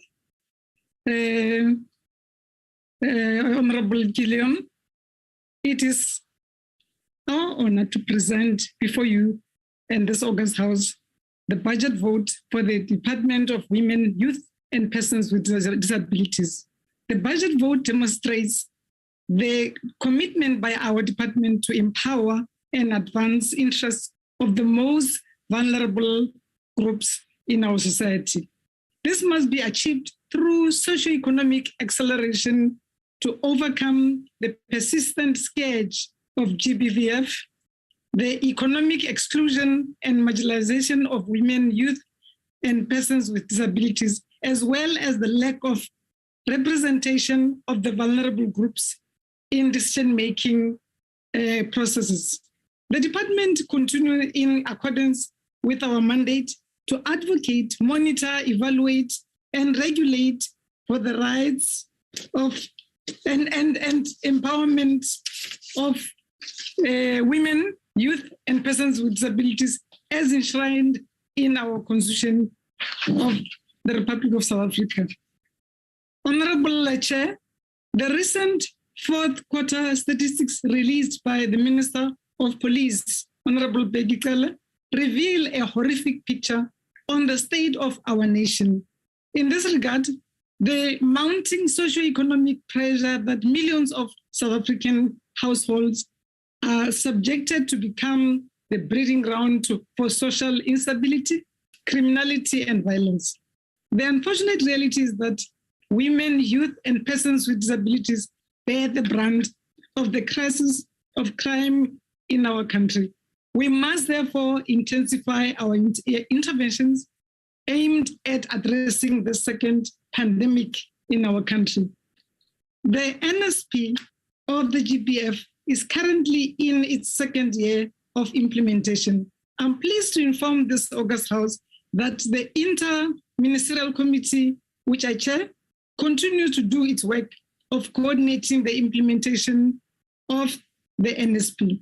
This is supported by the department's role in providing strategic leadership to advocate, coordinate, monitor, and evaluate the implementation of the NSP to date. Several strides have been made, including one, National Council of Gender-Based Violence and Femicide draft bill is currently being consulted with NEDLAC and will be tabled in Parliament later this month. The multi-sectoral GBVF rapid response teams are in districts in the process of being established in all provinces, districts, and local levels, because our women die in their localities, some in their own houses. We are working closely with municipalities and sectors of departments to ensure integration of the priorities of the NSP and gender-based violence into district development model. Technical monitors and data captures have been placed on 3 pilot provinces, including KwaZulu-Natal, Eastern Cape, Gauteng, to enhance the capacity of provinces to implement the NSP and gender budgeting framework, thanks to European Union funding. We will roll out this support in remaining 6 provinces during 2022-2023 financial year. Through the funding from the German Agency for International Cooperation, the department is developing the National Prevention Strategy on Gender-Based Violence and Femicide.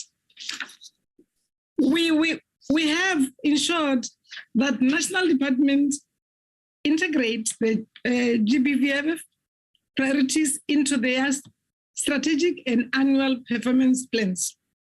The department coordinates and consolidates the submission of the monthly progress reports on the implementation of the NSP to the President. We have, in partnership with Santago Taxi Association, initiated the training of taxi drivers and owners on gender-based violence and femicide. The success and impact of the NSP on GBVF must be rooted on collaboration across all sectors of our society. Most importantly, it must be localized to respond to the unique needs of our provinces and localities. Therefore, the NCOP plays a critical role in ensuring the NSP on GBVF finds expression and is incorporated as a priority across our provincial governments. Honorable members, on the 4th of May 2022, we launched the South African Gender Assessment Report in partnership with the World Bank. The report highlights the overall progress South Africa has made towards gender equality since 1994, including the following areas. Firstly, that South Africa is among the top 10 countries globally to have successfully implemented reforms to improve women's legal rights. On SADC, we are number 2, the second country in SADC, according to World Economic Fund Gender Gap Index of 2021. Notwithstanding the strides, we can no longer ignore the economic marginalization of women, youth, and persons with disabilities. I therefore call on our provincial leadership to ensure that economic interventions proposed at the national level, including economic recovery and reconstruction plan, must be intentionalized about the integration of vulnerable groups at a provincial and local level to ensure that our provinces are able to reach their economic potential. It is important that economic intervention are inclusive in nature.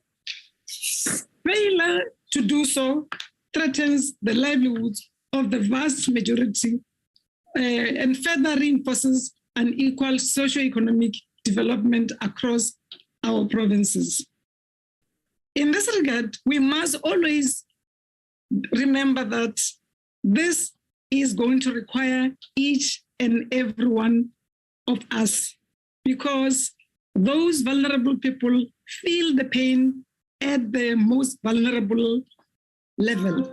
In this regard, we must continue to promote inter-provincial trade to accelerate the economic transformation, support labor-intensive growth, and create competitive economies at a provincial and local level.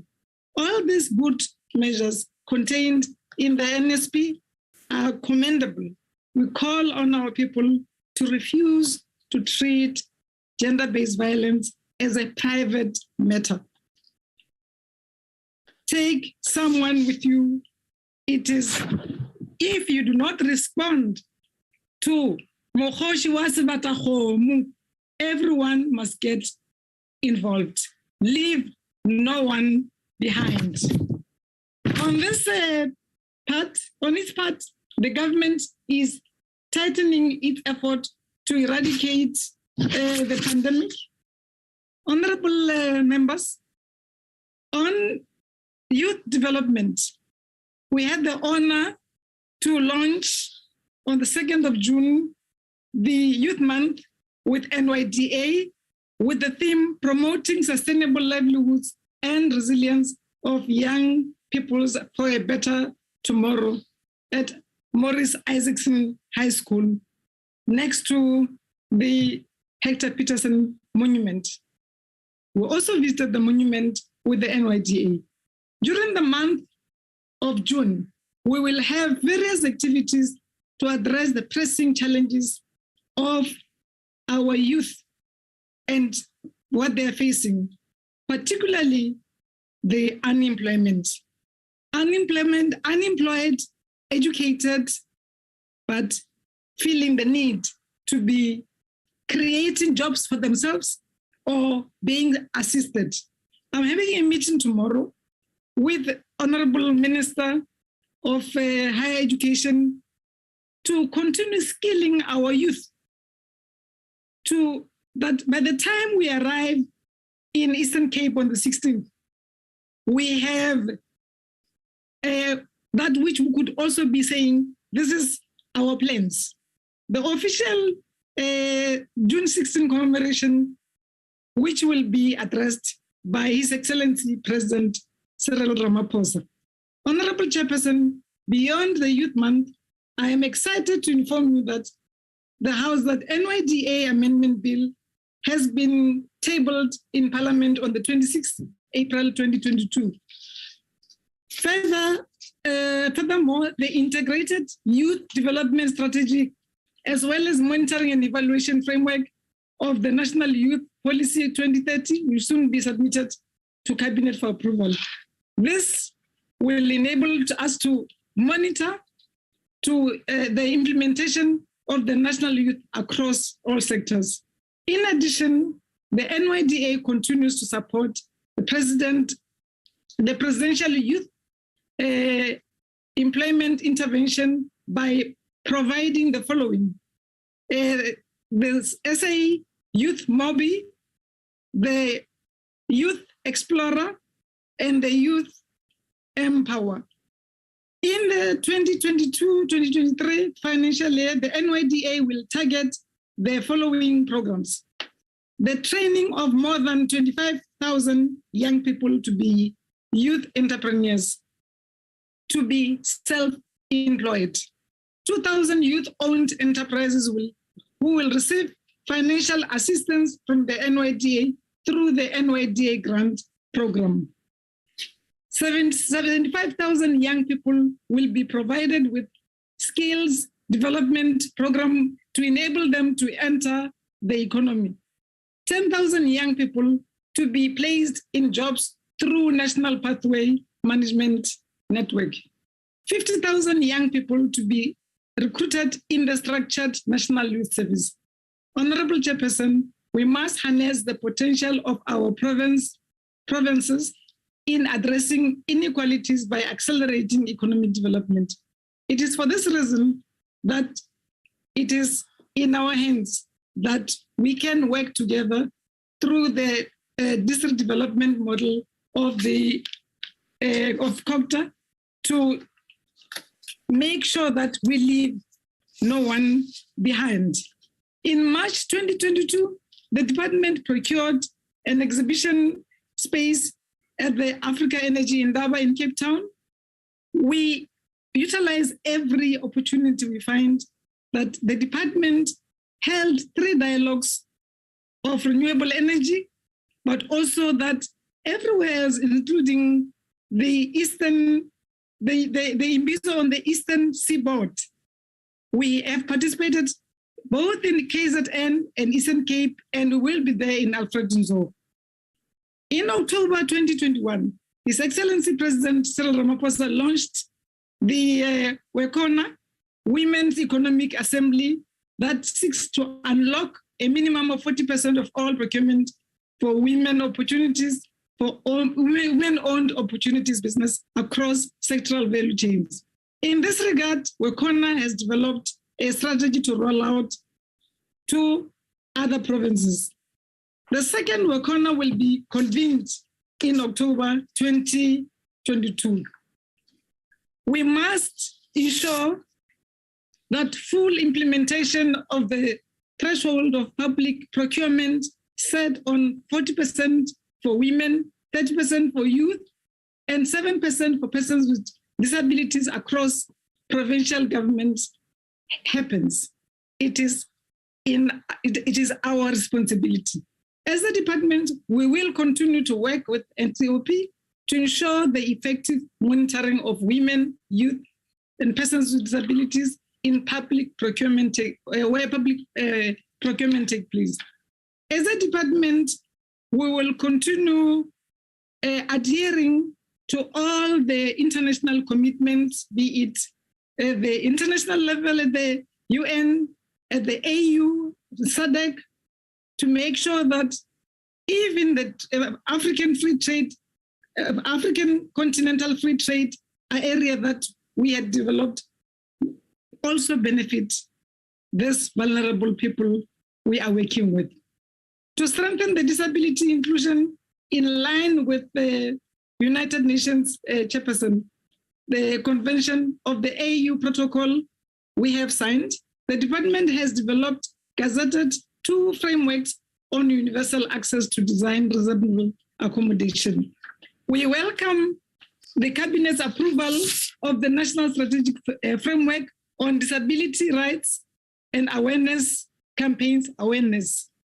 One of the barriers to participate in the economy for persons with disabilities is access to education. Last year, the department, in partnership with the Department of Education, held the summit on this framework. The disaggregate data collected by the DPSA on employment of persons with disabilities in the public service show that public service is at 1%, while our goal remains 7%. Also, the research report published by the department on impact on COVID-19 on persons with disabilities highlights the recommendations towards upholding the rights of people with disabilities, living conditions of persons that needs our attention. Parliament is also in the right process of ratifying AU Protocol on Rights of Persons with Disabilities. Later this year, the department will convene the Economic Empowerment Summit for Persons with Disabilities. With regards to the implementation of gender-responsive planning, budgeting, and monitoring, evaluation, and auditing framework, we are continuing with this across all the 3 spheres. And we will continue similarly that there are plans to roll out all this framework at the local government level in collaboration with SALGA. The Department of Cooperative Governance helps or cooperate with us in making sure that the new councillors are also steeped into this, that which makes all South Africans feel needed and part of the freedom we fought for. We are happy to announce, to say to this House, there will be a rollout of phase 1 of the project over coming months by the National Treasury on how do we partner with Treasury, DPME, and IMF on making sure that all these vulnerable groups find us on the platform. In fulfilling the mandate of the socio-economic empowerment, we will continue working together with all the spheres of government. We continue to participate in the African Union Specialized Technical Committee, and we are also never found wanting on CEDAW commitments and committees. We had the pleasure to chair the meeting of CEDAW committee this year, and the members were all singing praises of the progress South Africa is making. I'm happy to report to South Africa that South Africa met all the international obligations relating to women, youth, and persons with disabilities. In our commitment to strengthen diplomatic relations across the continent, in July, we will be hosting National Nelson Mandela Youth Dialogue and Ethical Leadership Program in partnership with the NYDA and Nelson Mandela Foundation and others. This will involve all our youth in the continent. We will also participate in the upcoming United Nations Conference on State Parties and on Disability and Commonwealth meeting of Ministers of Gender in Kigali. Honorable Chairperson, the appropriation of the departments increases from 2022 financial year to 2023 financial year from 763.5 million to 987.2 million.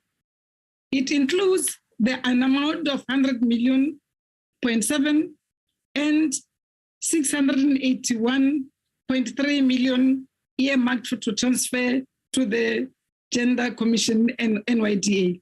This appropriation includes baseline increase amounting to 6.9 million for the CGE and 200 million for the NYDA.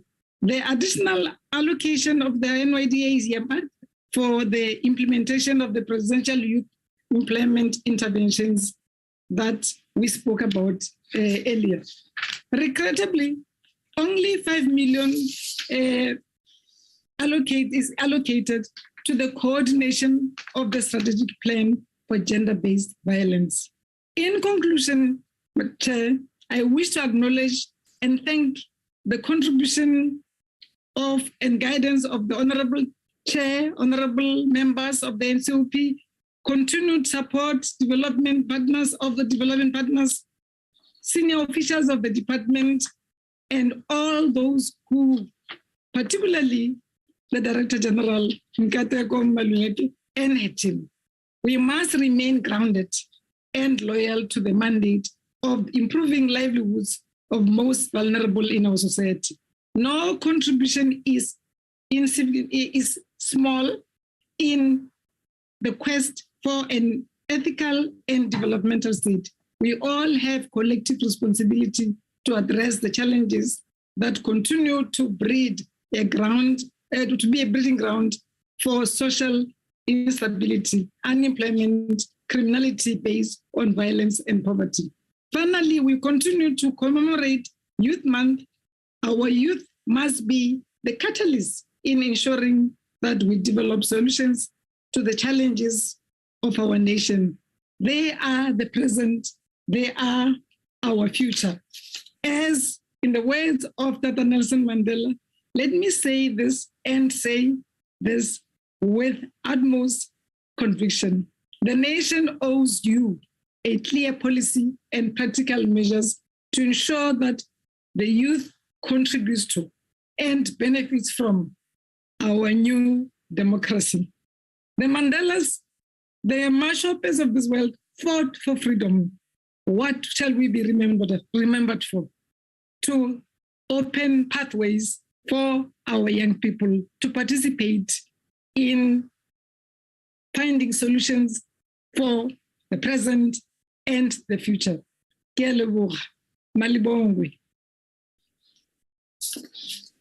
Go lebogile nna Letona Menkwana Mashabane, Minister of Women, Youth and Persons with Disability, for opening the debate on budget vote number 20. Thank you, Minister. We proceed. I'll now call upon Honorable Gillian, the Chair of the Select Committee on Health and Social Services, to take part in the debate. Over to you, Honorable Gillian. Honorable Chairperson, Honorable House Chairperson, Honorable Minister, Honorable Chief Whip, Honorable members, and all delegates present. Honorable Chairperson, our former statesman Nelson Mandela once said, open quotes, as long as women are bound by poverty and as long as they are looked down upon, human rights will lack substance, close quote. Our aims and objectives as the ANC has always been to include the support and advance the cause of women's emancipation. We have put women at the center of the struggle to alleviate poverty and inequality. Over the years, government has worked tirelessly to eliminate the feminization of poverty through strengthening women empowerment mechanisms and across government and society. Honorable members, as the ANC, we understand the significance of women empowerment and the impact it has on our society and economy. Women's empowerment equips and allows women to make life-determining decisions through various challenges in society. Empowering women provides women their right to agency and to be more independent to determine their life choices. Empowering women has the potential to improve the lives of millions of people, not only women and girls, but also men and boys who are impacted by the women in their lives being empowered. When women are empowered, they are better able to provide for themselves and their families, which has a direct impact on the well-being of those in their lives. Women empowerment does not only aim to improve the rights of women, but also other people that have been marginalized because of their gender, such as the members of the LGBTQIA+ community and persons living with disabilities. Women empowerment also includes efforts to expand girls' and women's access to education and health care. Increase their economic power and reduce their risk of physical and sexual violence. It also includes efforts to reduce gender stereotypes and discrimination, which can limit girls' and women's opportunities and increase their risk of harm, and to promote girls' and women's leadership and agency. We are also continuing to put forward women's economic empowerment because as government, we understand and acknowledge the value of including women into various sectors of the economy through mainstreaming. Chairperson, much has been done to promote women economic empowerment and the mainstreaming of women into the economy. The promotion of women's rights and women empowerment is imperative if we are truly to realize the non-sexist and equal society that we so envision. Government launched the Salat Makeke African Women's Economic Justice and Rights Initiative, which aims to give practical effect to the country's commitment to the economic and financial inclusion of women. Moreover, the Minister of Mineral Resources and Energy also launched the Women Empowerment and Gender Equality Strategy, which is aimed at ensuring that women become active participants in the energy sector in September last year. In a bid to tackle inequality in key sectors of the economy, President Cyril Ramaphosa launched the Women Economic Assembly in October 2021, which put major sectors under the spotlight to evaluate the level of participation of women-owned businesses. The assembly was launched during a hybrid event attended by businesswomen, government leaders, and officials, private companies, civil society organizations, and other stakeholders. The private sector, civil society, women's organization, businesswomen, and government have partnered to form the WECONA, an initiative, Chairperson,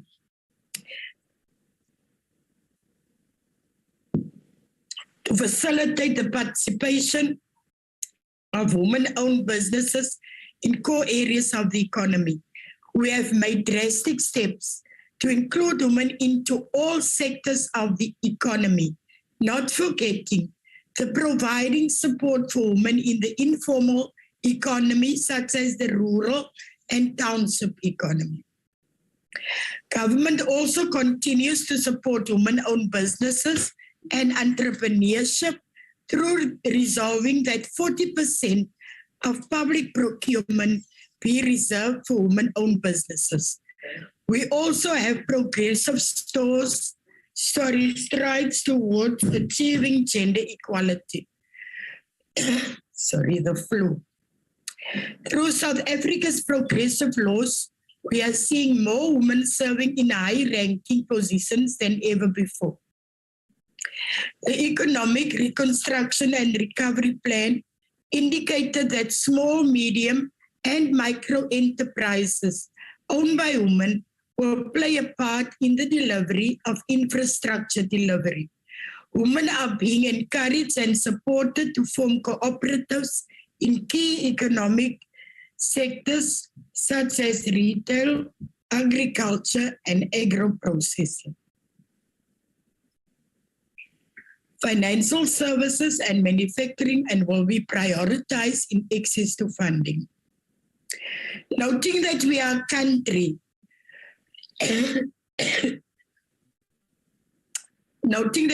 a country engulfed by high levels of unemployment, the presidential employment stimulus has benefited 60% of women. We are glad to hear that provinces have also emphasized the creation of jobs and economic opportunities aimed at women and youth. This is in response to the challenges of unemployment and poverty that have been exacerbated by COVID-19 and the lockdown. As government, we will continue to work tirelessly to mitigate these challenges. Although more still needs to be done in the labor market, since stats reveal that the labor market is more favorable to men than to women. Continuous upskilling of women, women empowerment awareness programs in the private sector are significant to mitigate the gap. We hope that provinces will continue to prioritize women in their planning.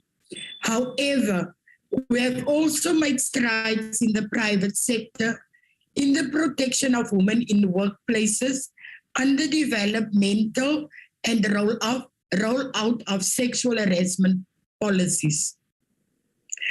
Understanding that gender-based violence is a cancer rooted in patriarchy, that all members of our society ought to come together and uproot it in all of its manifestations.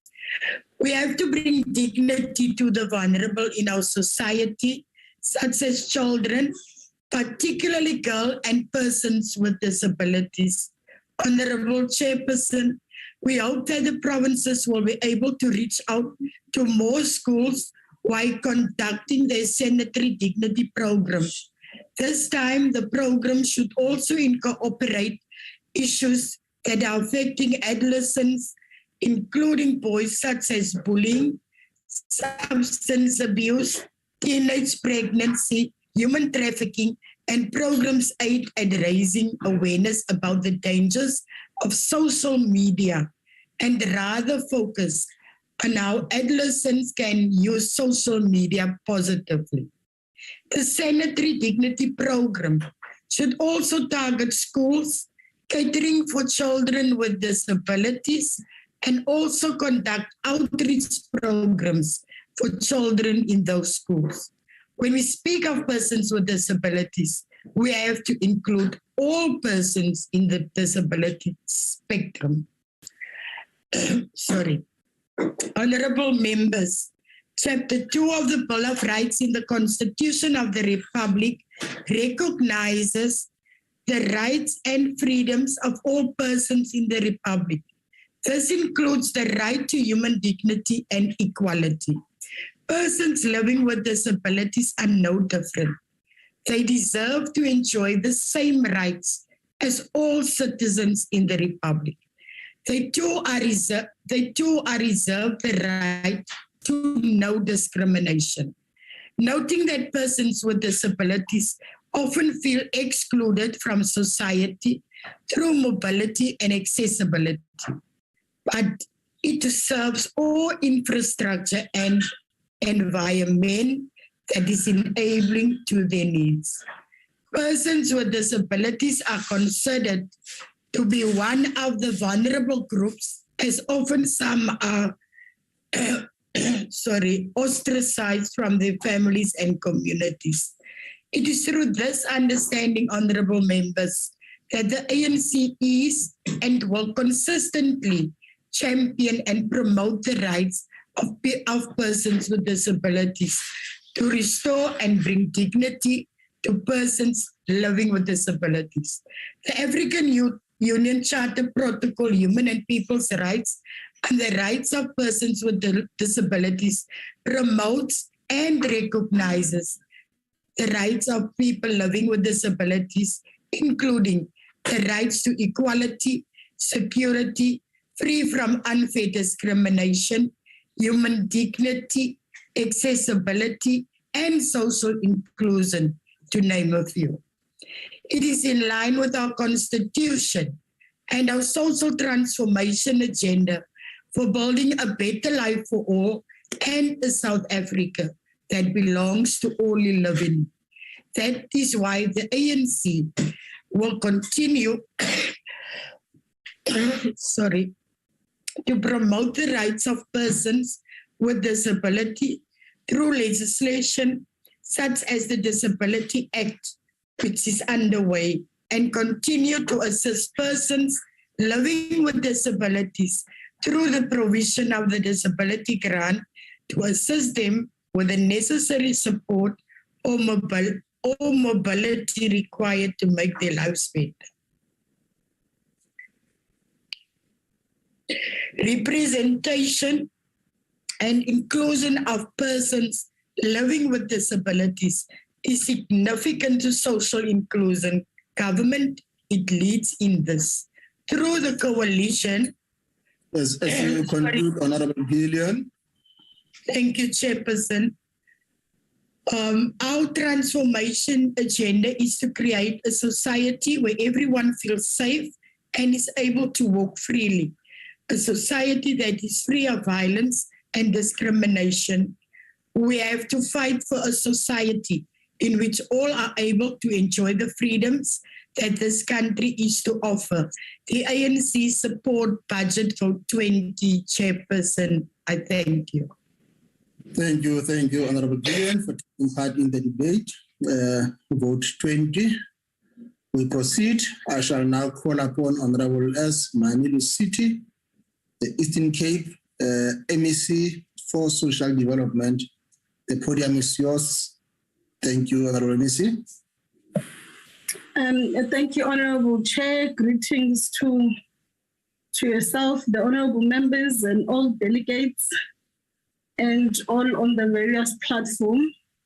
Honorable Chair, well, firstly, I think we want to start the debate by appreciating the urgency of the discussion on this budget vote, particularly as we're facing a post-global pandemic that has heavily affected the lives of people living with disabilities, women, and our youth. As the Department of Social Development, as we lead with the mandate of providing services and programs to victims of crime and violence, including the abuse of persons living with disabilities, we understand abuse as really about power and control, and people with disabilities face unique challenges and barriers to accessing the support and services. And our disability rights machinery is strategically positioned to help us achieve this access. Building on the foundations of the National Youth Development Policy 2021, as the Eastern Cape government, we are determined to foster relationships, and this calls for the development and inclusion of young people into the mainstream of the economy in order to improve their wealth and social well-being. During the new financial year, we will optimize the outcomes of the current skills development programs for young people by partnering with other agencies to ensure that our young people are provided with income opportunities post-training that are accredited. In addition, as the department will increase the number of youth benefiting from the skills training program, inclusive of 40 young people in our child and youth care centers who will receive driver license training. And in addition, 17 youth initiatives, which include poultry, piggery, crop production, and car wash projects, will be funded to benefit young people across the province. As part of our practical intervention in implementing an amassed range of social behavioral change programs to address risky behavior and the harmful social norms that negatively affect morals and values within families and communities. This program seeks to create a safe and enabling environment in which people can have meaningful engagements about social issues and ills, including HIV and AIDS prevention, teenage pregnancy, and parental behavior. A total number of 3,000 young people between the ages of 10 and 24 are targeted through this program. Now, in our efforts to uplift these services, during the 22-23 financial year, the department has accelerated efforts towards victim empowerment, gender-based violence, and substance abuse, reaching 219 people, 432. The department, in collaboration with other stakeholders, successfully implemented the Drug Master Plan through substance abuse prevention programs and our social behavioral change program, which seeks to reduce these risky behaviors in our young people. Honorable members, our provincial outlook on teenage pregnancy records 17.1% of teenage girls between 10 to 19 years who fall pregnant. In responding to this prevailing challenge, the department will collaborate in implementing sexual reproductive health program with the UNFPA, the Department of Health, the Department of Education, and House of Traditional Leaders. The program will be implemented in the Nelson Mandela Metro, OR Tambo, and Alfred Nzo district, as these areas have the highest incidences of teenage pregnancy, and we're targeting 30,000 young girls, both in and out of school. Honorable Chair, we are also aware of the urgent need of strategically placing women at the center of development. Therefore, in relation to contributing towards economic empowerment of women, we're prioritizing interventions that promote the rights of women to achieve gender equality through the implementation of skills development, advocacy, and sexual reproductive health and rights program, benefiting 7,874 women and 21 led initiatives. The department is again partnering with UNFPA, which provides the technical support to the development of provincial women development policy and the implementation plan.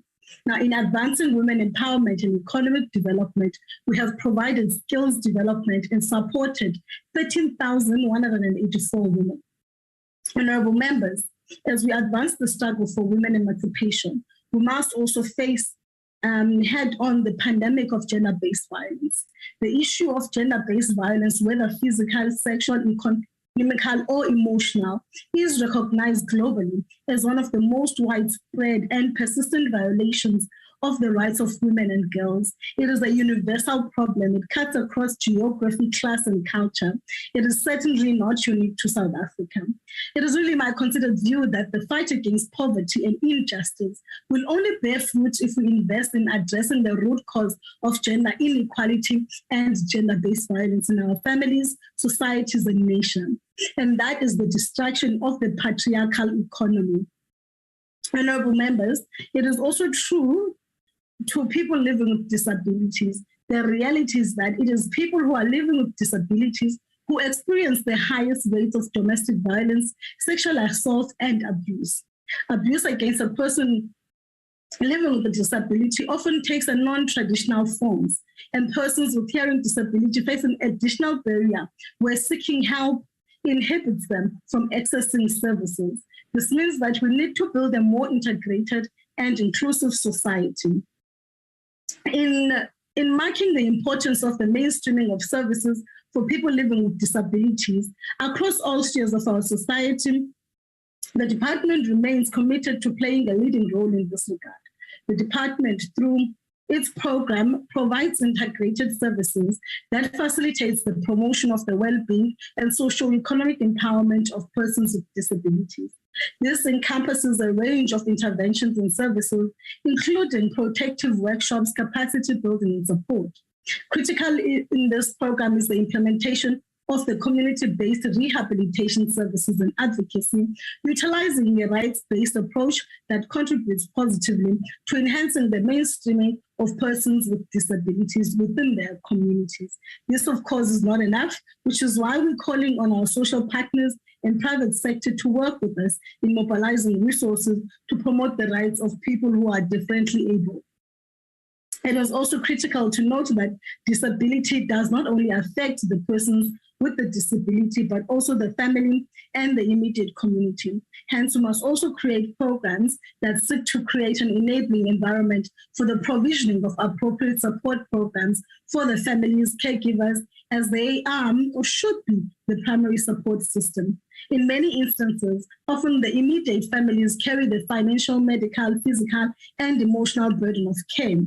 There is, therefore, a great need for support programs which will enhance the quality of life for people who are differently abled and their families throughout the lifespan. The Department of Social Development is committed to working towards the mainstreaming and integration of programs aimed at creating a better life for persons with disabilities. But we realize that legislation alone, however, will not ensure that persons with disabilities can enjoy their human rights. We therefore applaud initiatives such as the Departmental Disability Month, which serves to create awareness with regards to employees living with disabilities. Honorable Chair, we need to do more in ensuring that the national government fully complies with the legal framework, policies, strategic framework, mandates, directive, and prescripts relating to disability management. This means that we need to ensure that disability forum for employees who are differently able are established and functioning so as to ensure proper representation of people living with disabilities in the workplace. More needs to be done to raise awareness to ensure that we change our mindset with regards to persons who are differently able, who should therefore continue to fight the stigma attached to our differently gifted brothers and sisters, which still exist in our communities. As government, as you conclude, MEC. Thank you, Jay. We should therefore continue being the forefront in leading and advancing the rights of people living with disabilities. Honorable Chair, as the Eastern Cape, we support the budget vote. Thank you, Chair.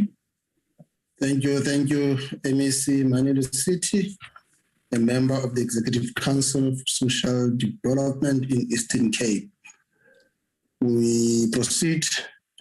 I shall now call upon Honorable Sonia Boshoff from the Democratic Alliance to also take part in the debate. Thank you very much, Chair, and all protocol observed. This is one of so many government departments that has dismally failed in all aspects to deliver on its mandate to the broader South African community. It is rather an embarrassment to mention that it even exists. It's all talk and no action. In today's context, this is the department that should be the cornerstone of the fight in the current pandemic facing women, youth, and people with disabilities. South Africa's gender-based violence stats are equal to a country at war, and that is no hyperbole. South Africa is ranked as the world's capital of crime against women, with 10,818 rapes taking place in the first 3 months of this year, and more than 2,695 women murdered every year. In South Africa, 1 woman is killed every 3 hours. It is therefore critical to note that there are many layers of gender-based violence and socio-economic issues, such as teenage pregnancy and economic inequalities, which are linked to GBV. Addressing such cases would entail tackling these issues as well. Women, youth, and people with disabilities are faced with these issues on a daily basis, and therefore government needs a comprehensive approach that will address them.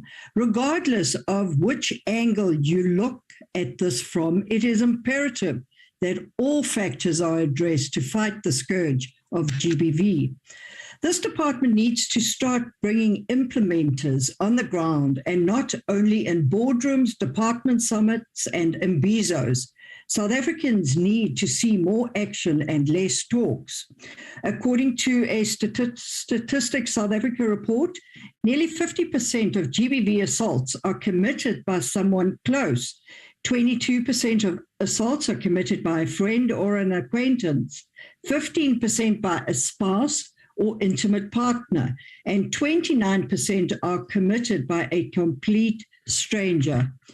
Honourable Chair, government needs to create and maintain an environment that is safe and conducive for victims to report incidents of violence and abuse, and the environment must be one of empathy and care and must be free of judgment. What is concerning is that as yet the National Council on GBVF has not been established. Treasury had allocated 15 million for the establishment of NCGBVF over a 3-year period, with 5 million being allocated in each financial year, starting in 2020. However, there is no movement on the NCGBVF, and this has a massive impact on the implementation of the National Strategic Plan, which is there to combat GBVF. With these delays, we are seeing women and girls continue to suffer from violence on a daily basis. Honourable Minister, it is your department's responsibility to ensure that the National Strategic Plan is implemented, monitored, and budgeted for. So, why has nothing transpired? Honourable Minister, we need action that will empower women and youth. These are the real issues that can unlock the scourge of inequality and give women the weapon against GBVF. We need programs that will equip them with skills to match the male-dominated world. Young women are succumbing to the pressures of falling pregnant to gain access to child support grant as a means to an end to support their needs as women. Women need real freedom to be able to fight the scourge of these inequalities. Youth unemployment has a negative effect on the individual and the family, but also on the broader community in the form of serious economic and social consequences. This includes economic welfare, production, erosion of human capital, social exclusion, and crime and social instability. Substance abuse has become the haven for young people, and there is a need to address this with a remedial method before it affects their ability to be competent in the employment sector. It is estimated that the unemployment rate of persons with disabilities in South Africa is in excess of more than 90% and approaching 100% in rural areas.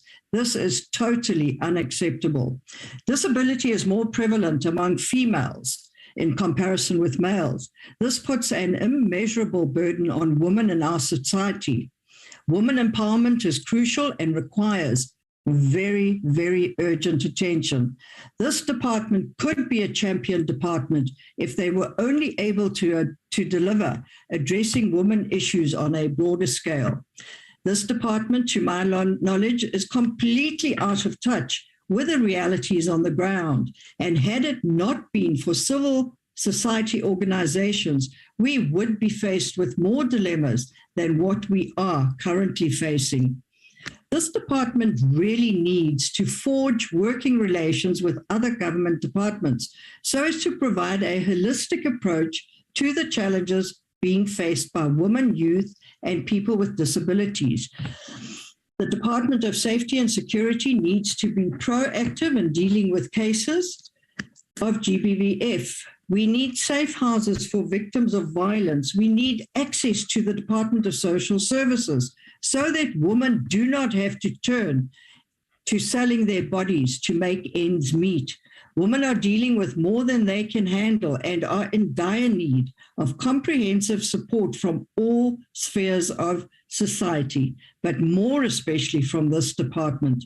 The Department of Arts and Culture also needs to come on board to help with structural interventions to mold young people and to keep them focused and occupied.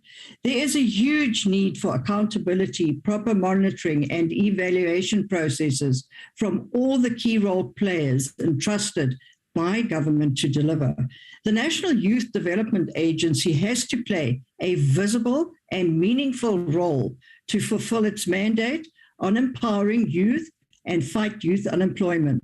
In doing so, it will assist in seeing a decline in crime-related incidences as more young people will be able to enter the labor market.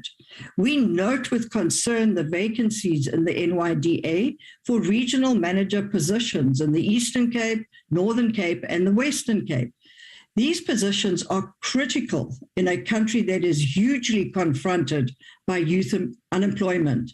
And Minister, we urge you to address this matter as quickly as possible. There is no time to rest. In conclusion, Minister, this department needs to be more on the ground and less in the media. This will go a long way in contributing towards the improvement of the lives of women, youth, and people with disabilities. Honourable Minister, we can no longer continue to live in a country where women, youth, and people with disabilities are rendered less human and subjected to continued abuse, killings, and inequalities. This war has to end, and it must end now. The ball, Minister, is in your court. Show this country that you care. It will be to the benefit of all. I thank you. Thank you, Honourable Boshoff, for taking part in the debate on Vote 20, Women, Youth, Children and People with Disabilities. We now proceed to call upon to the podium Honourable Ndongeni from the African National Congress. The floor is yours. Thank you, Chair. Honourable Chairperson, Honourable Deputy Chairperson of NCOP, Honourable Minister, Honourable Chief Whip, Honourable Members, Special Delegate, members of the society, good afternoon. Young people in our country have become to one of the most vulnerable in our society. We have to acknowledge the vast devastation that were worsened by the COVID-19 pandemic, which were not exclusive to South African South Africa alone. COVID-19 devastated economies the world over, and a number of people lost their sources of income due to implementation of lockdown.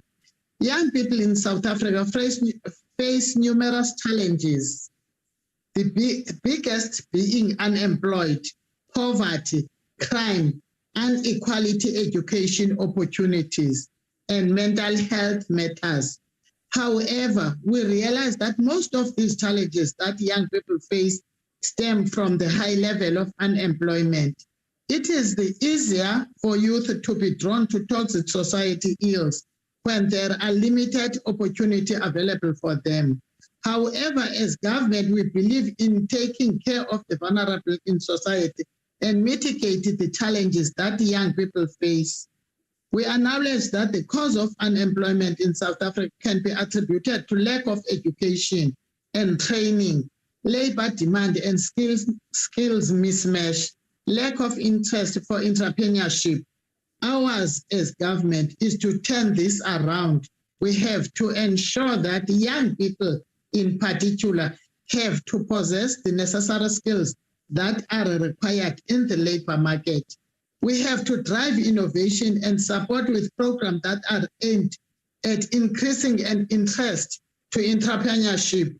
If we are to attain our goals to the NDP of realizing a 6% of unemployment rate and 11 million additional jobs by 2030, we have to address the main drivers of unemployment in our country and develop our economy. Statistics indicate that youth graduate levels of unemployment are less compared to youth that do not fall into this category. That thus leaves us with the responsibility to drive the skills revolution and encourage young people to seek education, skills and knowledge required by the labor sector.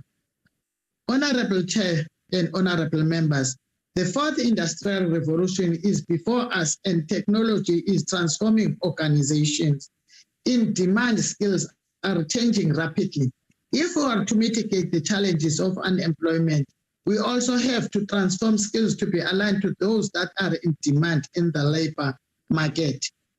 Furthermore, in mitigating the high level of unemployment amongst youth, as the ANC, we are cognizant that we have to advise the socio-economic empowerment of young people. The onus that rests upon the Department of Women, Youth and Persons with Disabilities to review the National Youth Policy and legislation, such as the National Youth Development Agents Amendment Bill, and therefore report on the recommendations.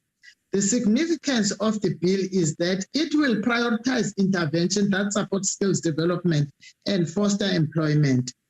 This includes the provision of support for young entrepreneurs, learnership program, and the implementation of youth programs.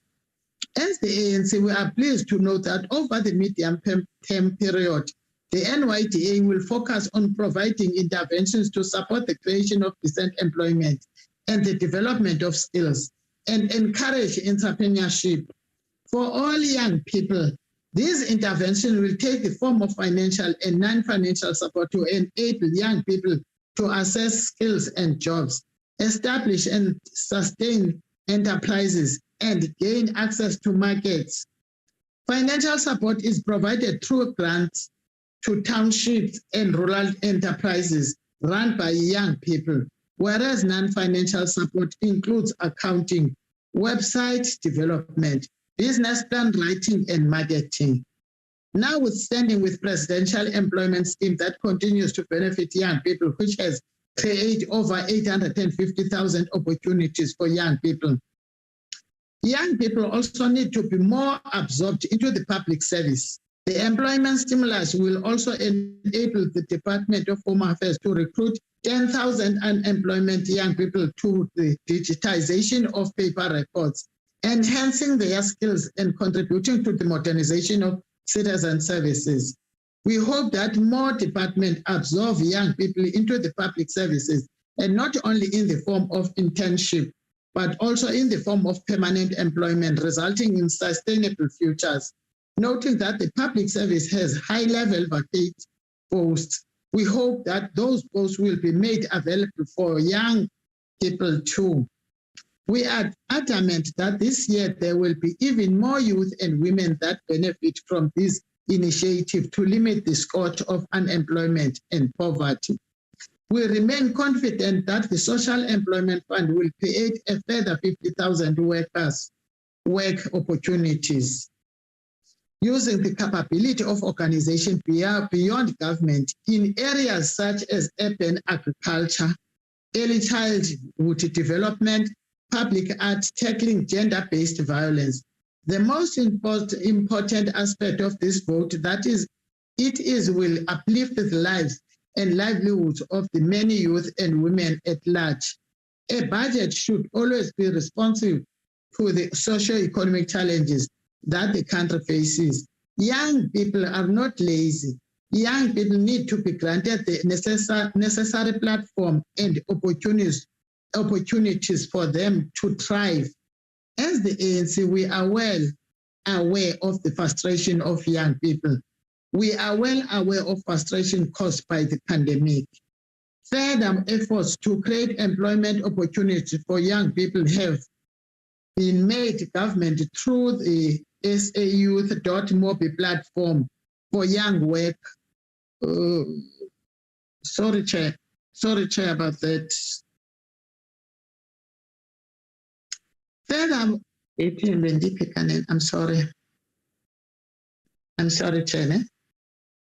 Young people are not lazy. Young people need to grant the necessary platform and opportunity for them to thrive.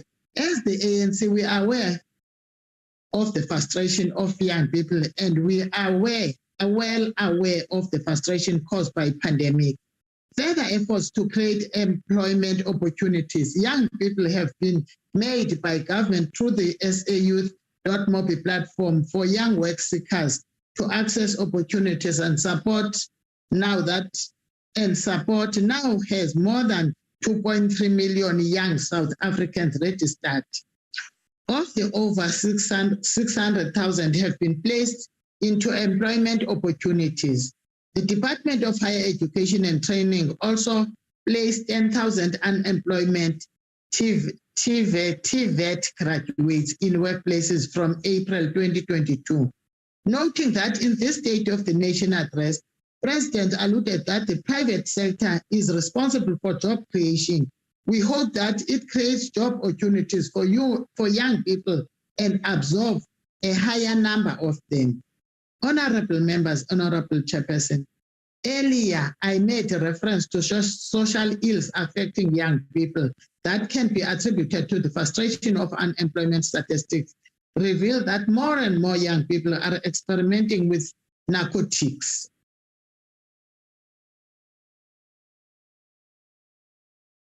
And many more become victims of sustainable abuse. This is an issue that needs to be critically looked into amongst young people, and use of drugs and nicotine can be detrimental to the future of young people. Children as young as 12 are reported to be experiencing with drugs. We therefore urge the department, in partnership with various stakeholders, to drive a campaign against the use of drugs in schools and tertiary institutions. Drugs dependence has especially hit the youth hard, with the average age now at 12 and young and decreasing. South Africa is so among the top 10 when looking at the narcotics and alcohol abusers worldwide. A study conducted states that between 7.5% and 31.5% of South Africans already have a drinking problem or at risk of developing one. Often driven frustration and social challenges, children and youth turn into substance abuse to sought comfort. Therefore, avenues and platforms that deals with bullying, depression, and mental health matters should be easily made available to young people and all members of society to fight now becoming culture of coming suicide.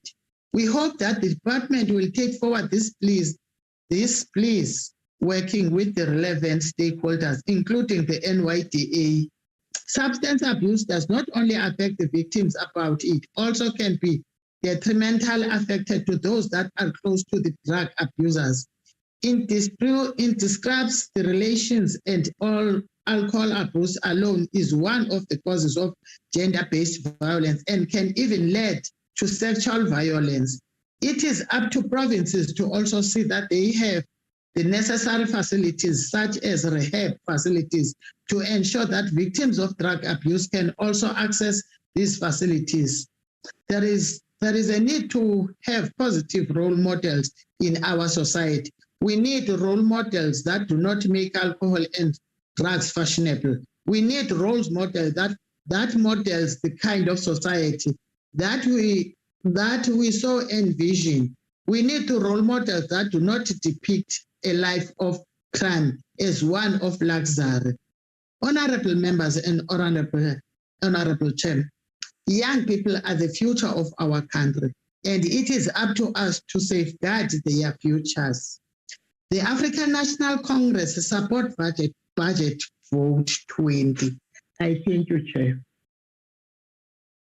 Thank you, Honorable Ndongeni from the African National Congress, for taking part in the debate on women, youth, children, and people with disabilities. We are proceeding. We will now invite Honorable Mashiko from the Mpumalanga Legislature, serving in the Portfolio Committee on Women, Youth, Children, and People with Disabilities and Public Participation. Over to you, Honorable Mashiko. Honorable Chair, members of the NCOP, the Minister and the MECs present, it is indeed a great honor for me to be accorded an opportunity to be part of this debate. This policy debate is extremely important due to the fact that it seeks to ensure that we advance most of the international and regional treaties we acceded to and some ratified. The Convention on the Elimination of Discrimination Against Women of 1979, Millennium Development Goals of 2000, Beijing Declaration and Platform of Action for World Conference 1995, African Charter on Human and People's Rights 1995, and the Seoul Declaration on Gender Equality in Africa 2004. Honorable Chair, we have domesticated this commitment by ensuring that an institutional and legislative mechanism to deal with inequalities that exist between men and women. South Africa ratified the 2008 South African Development Community Protocol on Gender and Development, which requires a 50-50 representation on women in political leadership by 2015. As the governing party, we voluntarily adopted the quota system, and the evidence before us bears testimony that more women have assumed political leadership roles within the African National Congress. Political participation is a fundamental right for every woman. This is further attested to by Article 25 of the International Covenant on Civil and Political Rights, ratified by over 21 countries, which provides that every citizen shall have the right and opportunity, without any form of discrimination, to take part in the conduct of public affairs directly or through freely chosen representatives, to vote and to be elected at general periodic elections. Honorable Chair, South Africa's 1996 Constitution, Section 9 provides that discrimination on the grounds of gender is unacceptable unless deemed to be fair discrimination by according the previously disadvantaged. In this case, women equal opportunities as men. We must critically assess whether or not South Africa's constitution provisions on equality, according to women equal opportunities to participate in politics, have been and continue to be implemented within political parties. Another critical factor is whether or not the environment within political parties is conducive enough for women to participate, and whether or not such participation is based on malicious compliance within political parties. Honorable Chair, whilst the advancement of women within political realm is appreciated, we are still confronted with a plethora of challenges to deal with. We have recently witnessed the brutal killing of women and children. The recent incident that happened in Mpumalanga are quite shocking. The brutal murder of Hilary Gadi and the young girl Buntle Mashian is worrisome. We appreciate the swift move by our law enforcement to put these heartless killers behind bars. The issue of power dynamics, which is predicated on dominance, still prevail in our communities. Men have for centuries been an enemy of women and children. Abuse and marginalization at the hands of men is and has been commonplace through any society you choose to observe. And in a contemporary world, they continue to wage war against the very people who become the backbones of families, companies, and society at large. Men tend to commit violence against women as a means to exert dominance and control, and that this was exacerbated by social orders relegating domestic violence to a private problem of a family.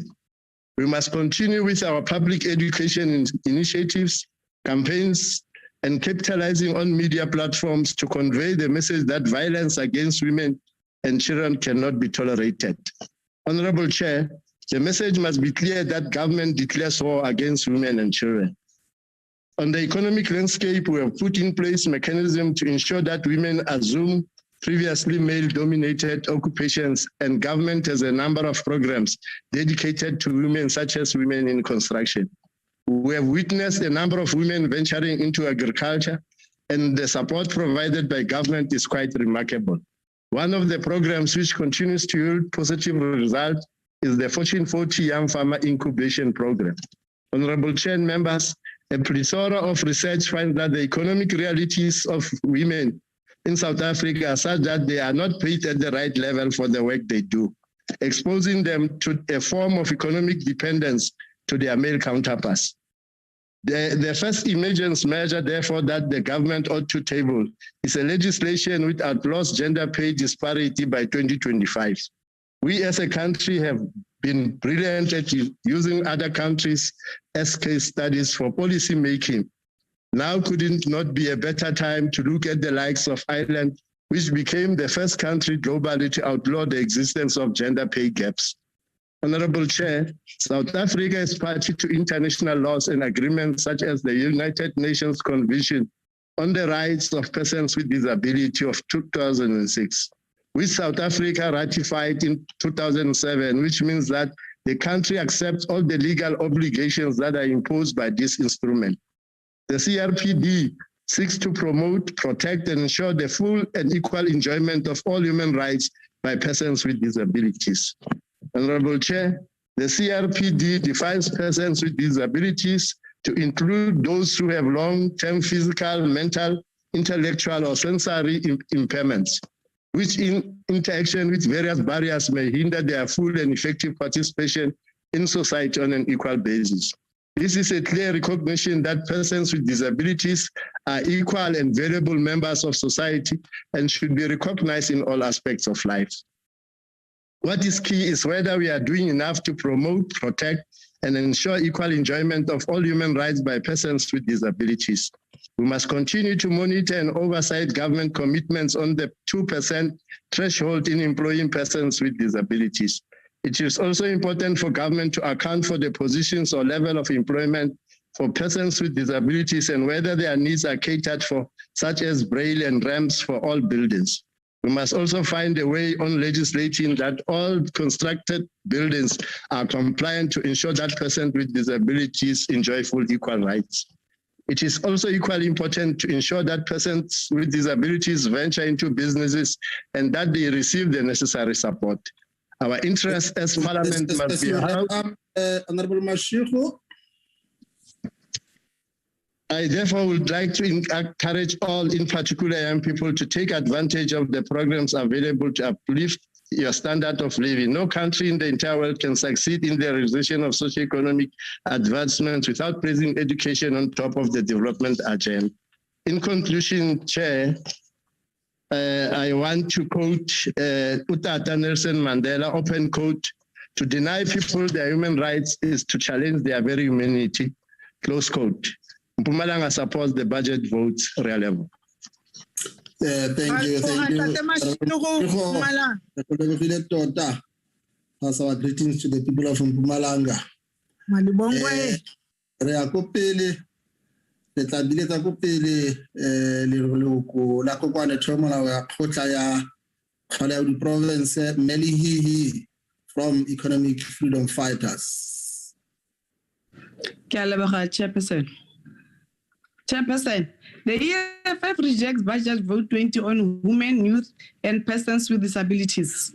Muso le puso, bogolo segolo le fapha le le paletswe ke go tsibogela dikgwetlo tseo di lebaganeng le basadi, go gana lenaneo tsema le le golaganang la puso go lwantsha le bosetlhogo jwa basadi ba lebaganeng le sona jaaka dipolao le ditlhekefetso. This department has also failed to respond to the challenges faced by people living with disabilities across all provinces in South Africa. And despite promises of inclusion of persons with disabilities as priority group, persons living with disabilities continue to experience a number of challenges, such as people with disabilities make up 50% of the total population. And it's estimated that 8 in 10 people living with disabilities are unemployed. The lack of equipment and machinery for support in different institutions is appealing. Challenges faced by women, children, youth, and disabilities vary from discrimination, lack of support centers, education facilities, and many more. The situation is worse for poor Black persons living with disabilities in rural areas of the Eastern Cape and KwaZulu-Natal, as they often have contend with issues regarding access to health care, as they face more barriers.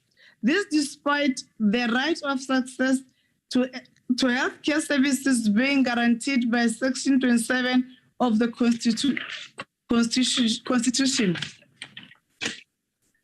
Batho ba ba tshelang ka bogole mo Nkwasi Hills le bogodi ba dutse mengwaga e feta meraro ntle le dithuso tsa madi go tswa mo social development. Botlhe e le bana le basadi ba puagantswe fela jalo. Go sena thuso ka metsi, mantlwane dithuso tse kgotsa tsona dijo.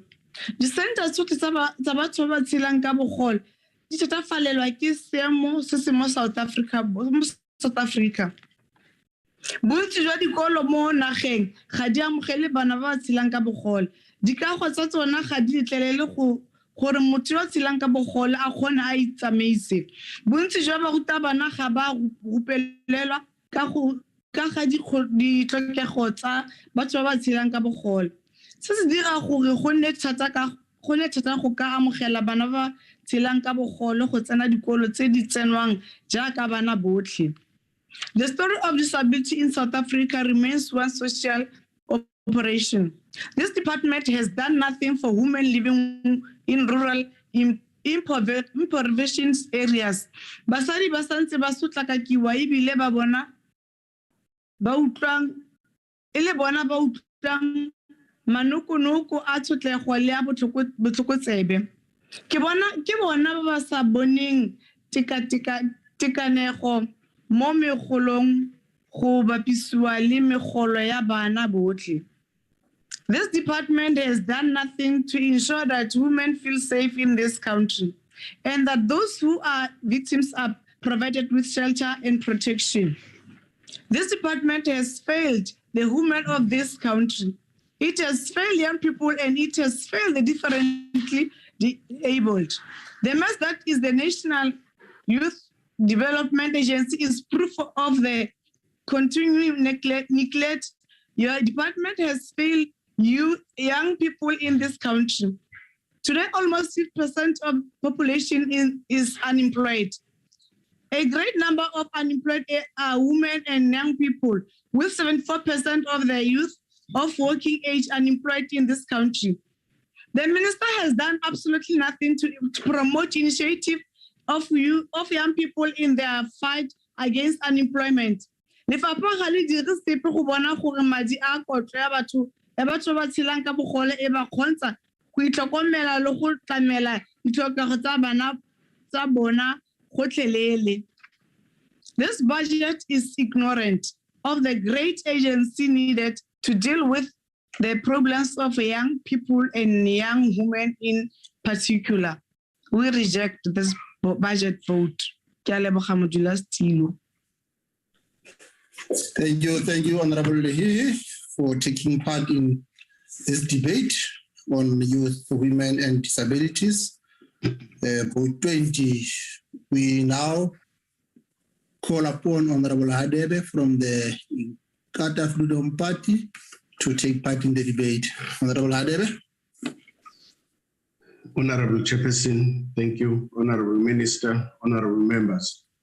The Department of Women, Youth, and Persons with Disabilities proudly stresses in its latest annual performance plan that it has developed 3 key pieces of legislation. These are the National Council on Gender-Based Violence and Femicide Bill, the National Youth Development Agency Amendment Bill, and the Promotion of Women's Rights, Empowerment and Gender Equality Bill. However, the department fails to acknowledge its long delay in introducing these bills. In fact, the National Council on Gender-Based Violence and Femicide Bill, providing for the establishment of the important multi-sectoral National Council on Gender-Based Violence and Femicide, was only published in October 2021 by the department. This, after years and years of protest and countless promises by the government that it is serious about eliminating gender-based violence and femicide. One of the first steps promised by government was the establishment of this council. Yet years later, we still face empty promises. Policy development and drafting of legislation mean very little if there is no real ambition to finalize such statutory measures, and above all, if there is no real enforcement of these tools once adopted. The IFP also notes that the department's annual performance plan fails to provide any targets relating to these critical bills. How is the committee to monitor any progress or oversight over the finalization of these bills? It is a critical failure hindering proper oversight by Parliament. The IFP furthermore notes on consideration of the department's annual performance plan that there seems to be no uniformity with the rollout of the sanitary dignity policy framework. This framework provides vital norms and standards for the provision of sanitary products to vulnerable girls and young women, especially in rural areas. The monitoring of this framework should be a high priority for the department. However, once again, we see little enforcement or proper oversight. The sanitary dignity of vulnerable girls and young women cannot be compromised by the failure of government to ensure effective oversight. In conclusion, the IFP wishes to emphasize its concern with the use of consultants by the department. It is highly concerning that 2.3 million is budgeted for the use of consultants to effectively do the work of the department. There must be an effective transfer of skills from these consultants to department officials, as we cannot allow this expense in our current dire economic climate. The IFP, nevertheless, accepts the budget vote. Thank you, Honorable Chair. Thank you, Honorable Hadebe, for taking part in the debate on behalf of the Inkatha Freedom Party. We are moving forward. We now invite Honorable Christians from the Democratic Alliance to also take part in the debate on vote 20. Over to you, Honorable Christian. Thank you very much, Honorable Chairperson, Honorable Members, and Honorable Minister.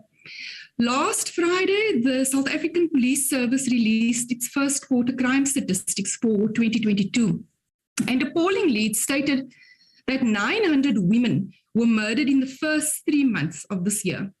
It seems that as a society, we have become hopeless, disheartened, and desensitized to reports of women and children being murdered and abused, as no one bats an eyelid when reading yet another report stating, and I quote from various media platforms, "Man in CCTV footage captured on day of Meghan Creamer murder could be the accused. Teen arrested for allegedly stabbing 85-year-old neighbor to death. In honor of Hillary Gardy, a mother failed by a democratic society. 3 life sentences for serial rapists who tried to stab victim in head with scissors. Still no closure for Korabo Mokwene's family 5 years after her brutal murder.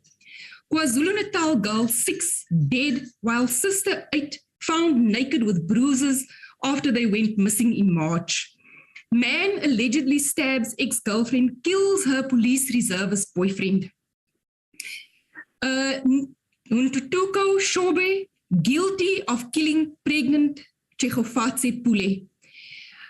I could see this thing coming, principal says. He told teacher to get a gun before she was killed. Tembisa man charged with beating, raping partner while holding her hostage for 6 months. Neighbors say cop who killed ex always parked outside her house drunk. And so hardly a day passes in South Africa without yet another case of brutality against women is highlighted in the media. We are losing the battle against gender-based violence.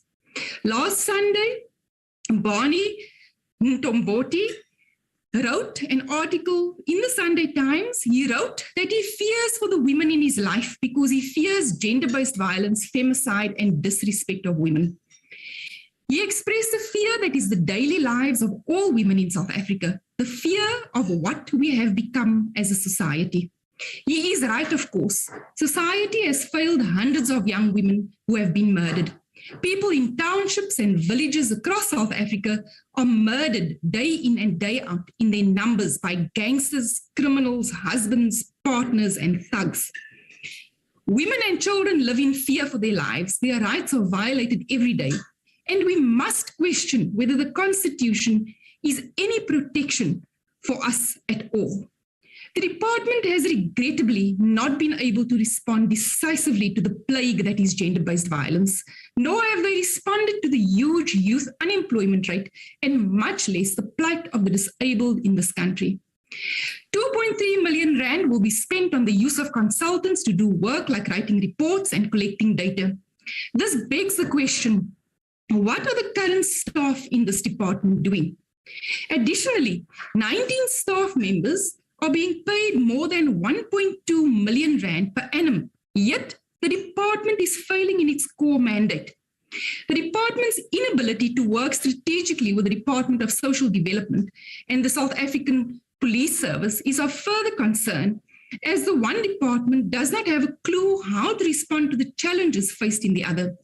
Furthermore, of grave concern is the emergency response plan on gender-based violence that has now been scraped notably as the worst performing program and not reaching their targets for the previous financial year.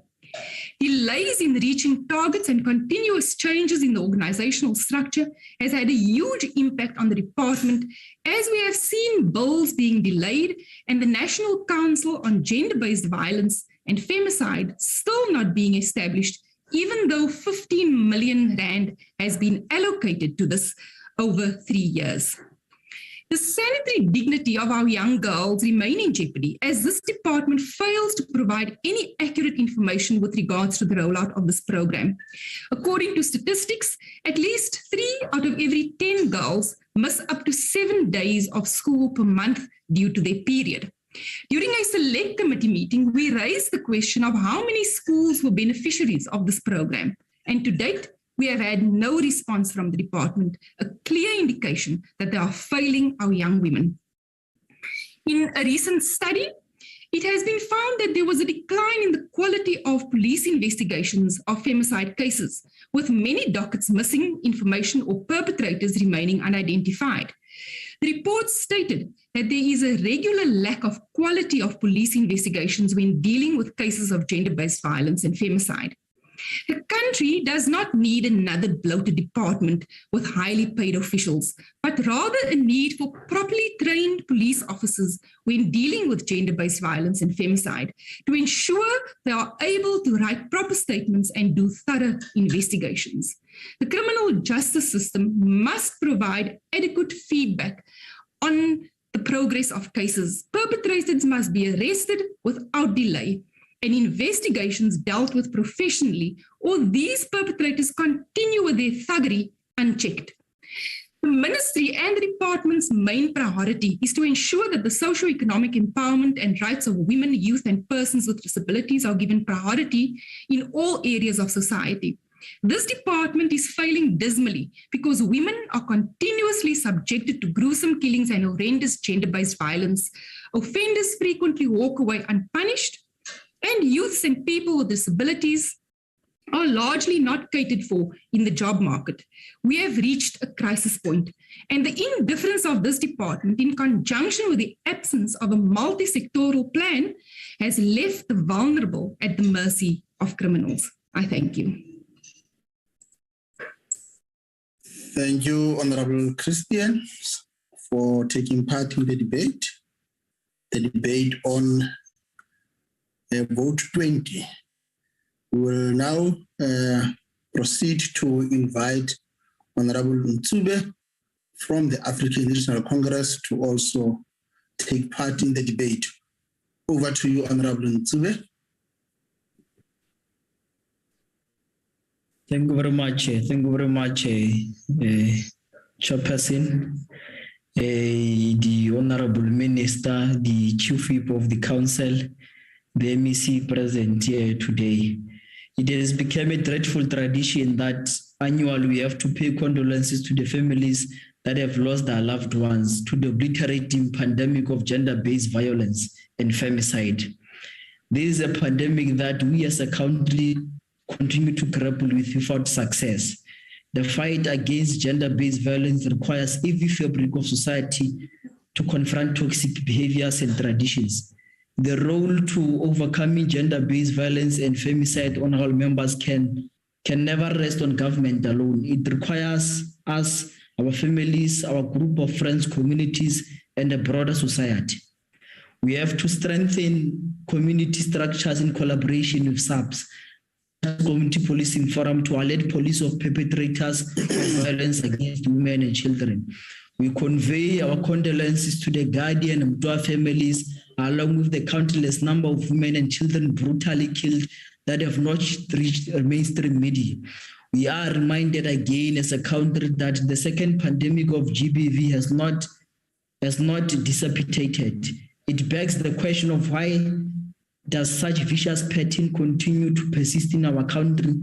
Why are women continuously being obliterated in our country? We also have to acknowledge that gender-based violence and femicide affects particularly those that are vulnerable in our society, women, children, and persons belonging to the LGBTQI+ community. COVID-19 has had a devastating impact on every sphere of life across the globe. However, women and girls have been particularly impacted by this pandemic. Women have largely borne the brunt of the pandemic, and it has been exacerbated by already existing challenges such as inequality, unemployment, gender-based violence, and women's economic empowerment. It was devastating to see the number of reported cases of gender-based violence during the lockdown, which was a blatant reminder of the struggle that many women continue to face daily. It was shocking to see that women and girls were not safe in the comfort of their homes and had to resort to the centers to seek a place of safety.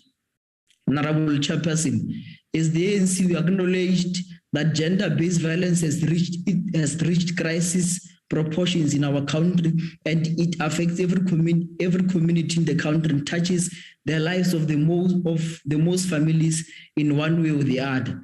We note and understand that these manifestations are deeply rooted in the patriarchal system that embedded in the systems and traditions of our country. Honorable members, if we are to truly eradicate gender-based violence, we if we are truly to eradicate gender-based violence in our society, we have to dismantle the patriarchal system that enabled these toxic systems to persist. We have to understand that patriarchal oppression was embedded in economic, social, religious, cultural, family, and other relations in all communities. And we have to ensure that all manifestations of patriarchy, such as feminization of poverty, physical and psychological abuse, exclusion from positions of power, all need to be consciously eliminated if we are to win the fight against gender-based violence and femicide through the elimination of manifestation of patriarchy. Recognizing that a critical aspect is the creation of material and cultural conditions that would allow the abilities of women to prosper, for women to reach their full potential. It is through understanding and taking into account all of this manifestation of patriarchy that the ANC aims to dismantle the system of patriarchy. That is why we will continue to harness the economic opportunities for women and historical disadvantaged persons as persons with disability and young people. A developmental state is known to have interventions that improve the lives of its population. Ours is to reverse the system that breeds many of challenges such as poverty, inequality, gender-based violence, and femicide. Acknowledging that the causes of gender-based violence are due to a toxic and cultural and religious norms that promote toxic masculinity. As a counter honorable chairperson, perhaps we should reassess certain cultural practices and traditions and evaluate their significance in our current time. This emanates from the understanding that cultures, traditions, and customs are supposed to keep a people be progressive by moving with times. We have to perhaps assess these traditions as customs and evaluate whether they are assisting in solving our societal problems or whether they are worsening the conditions that we found ourselves in at the present moment. Honorable members, gender-based violence begins in home. It stems from societal patriarchal attitudes and how society views women. We need to change our mindset and the way we think, the manner in which we teach our boy children to view women. We have to ensure that in schools, from the foundation phase, we have an intense program that molds the minds of children to think and see things in a gender-neutral and progressive manner. We have to teach them about the dangers of psychological and physical abuse. Society is made up of families, and there is a need to strengthen the family unit. We have to ensure that what is taught in school is re-emphasized in school and society, and this can be done through awareness campaigns aimed at communities and families. Government alone cannot fight gender-based violence. It requires the participation of every fiber in society and begins with each and every one of us. Honorable Chairperson, in building a non-sexist and non-violent society, we have to call each other, men and women alike, on our toxic behavior towards each other. We need to confront toxic behaviors within our own spaces, and we need not to make abusers comfortable. We have to be positive role model that our children can look up to so that we can prevent minors assaulting each other. We have to create a culture of activism in our society, and everyone needs to be part of it. We have to reinstall basic fundamental principles of protecting the most vulnerable in society. We have received numerous cases of children being abducted, mutilated, and killed. It is nauseating to imagine that a country like ours with a progressive constitution would treat children in this manner. Honorable members, our constitution enshrines a rights-based approach and envisions prosperous, non-sexist and non-violent democracy belonging to all. As the ANC were adamant in building a non-sexist and non-violent society where women and children feel safe and are free to walk the street without any harm. As a society that continuously improves the lives of women, where discrimination and patriarchal attitudes against women will be addressed. However, we know that responding and combating gender-based violence requires a multi-sectoral approach, which led to implementation of the National Strategic Plan on Gender-Based Violence and Femicide. Honorable members, We should always be in support of mechanisms that aim to address matters of gender-based violence. We have to ensure that all provincial departments incorporate the NSP in their planning and conduct program, partnering with civil organizations, further drive the implementation of the plan. Provinces should also develop their own gender-based violence programs and campaigns, particularly working with local government so that programs can actively reach members of our community. Through legislation reform, we have called for a stricter bail for conditions and harsher sentences for perpetrators of violence and sexual violence against women and children. As the ANC, we have taken a stance against gender-based violence seriously through the formation of the Caucus Gender-Based Violence and Femicide Task Team. As the ANC government will continue the advancement of gender equality through inclusive economic growth and women empowerment. We welcome the National Council and Femicide Bill. However, we hope that this process of fast-tracking the establishment of the council will be put up to a speed. We also welcome the fact that government is fast-tracking the implementation of the 3 gender-based violence bills. Honorable Chairperson, gender-based violence has no place in our society. We all have to play our role in fighting it, because somewhere, somehow, each and every one of us might know a person that is abused. Another matter, Honorable Chairperson, that we need to be crucial of is with regard to gender-based violence against men perpetrated by women. We need not to be biased when we're addressing the gender-based violence as a concept.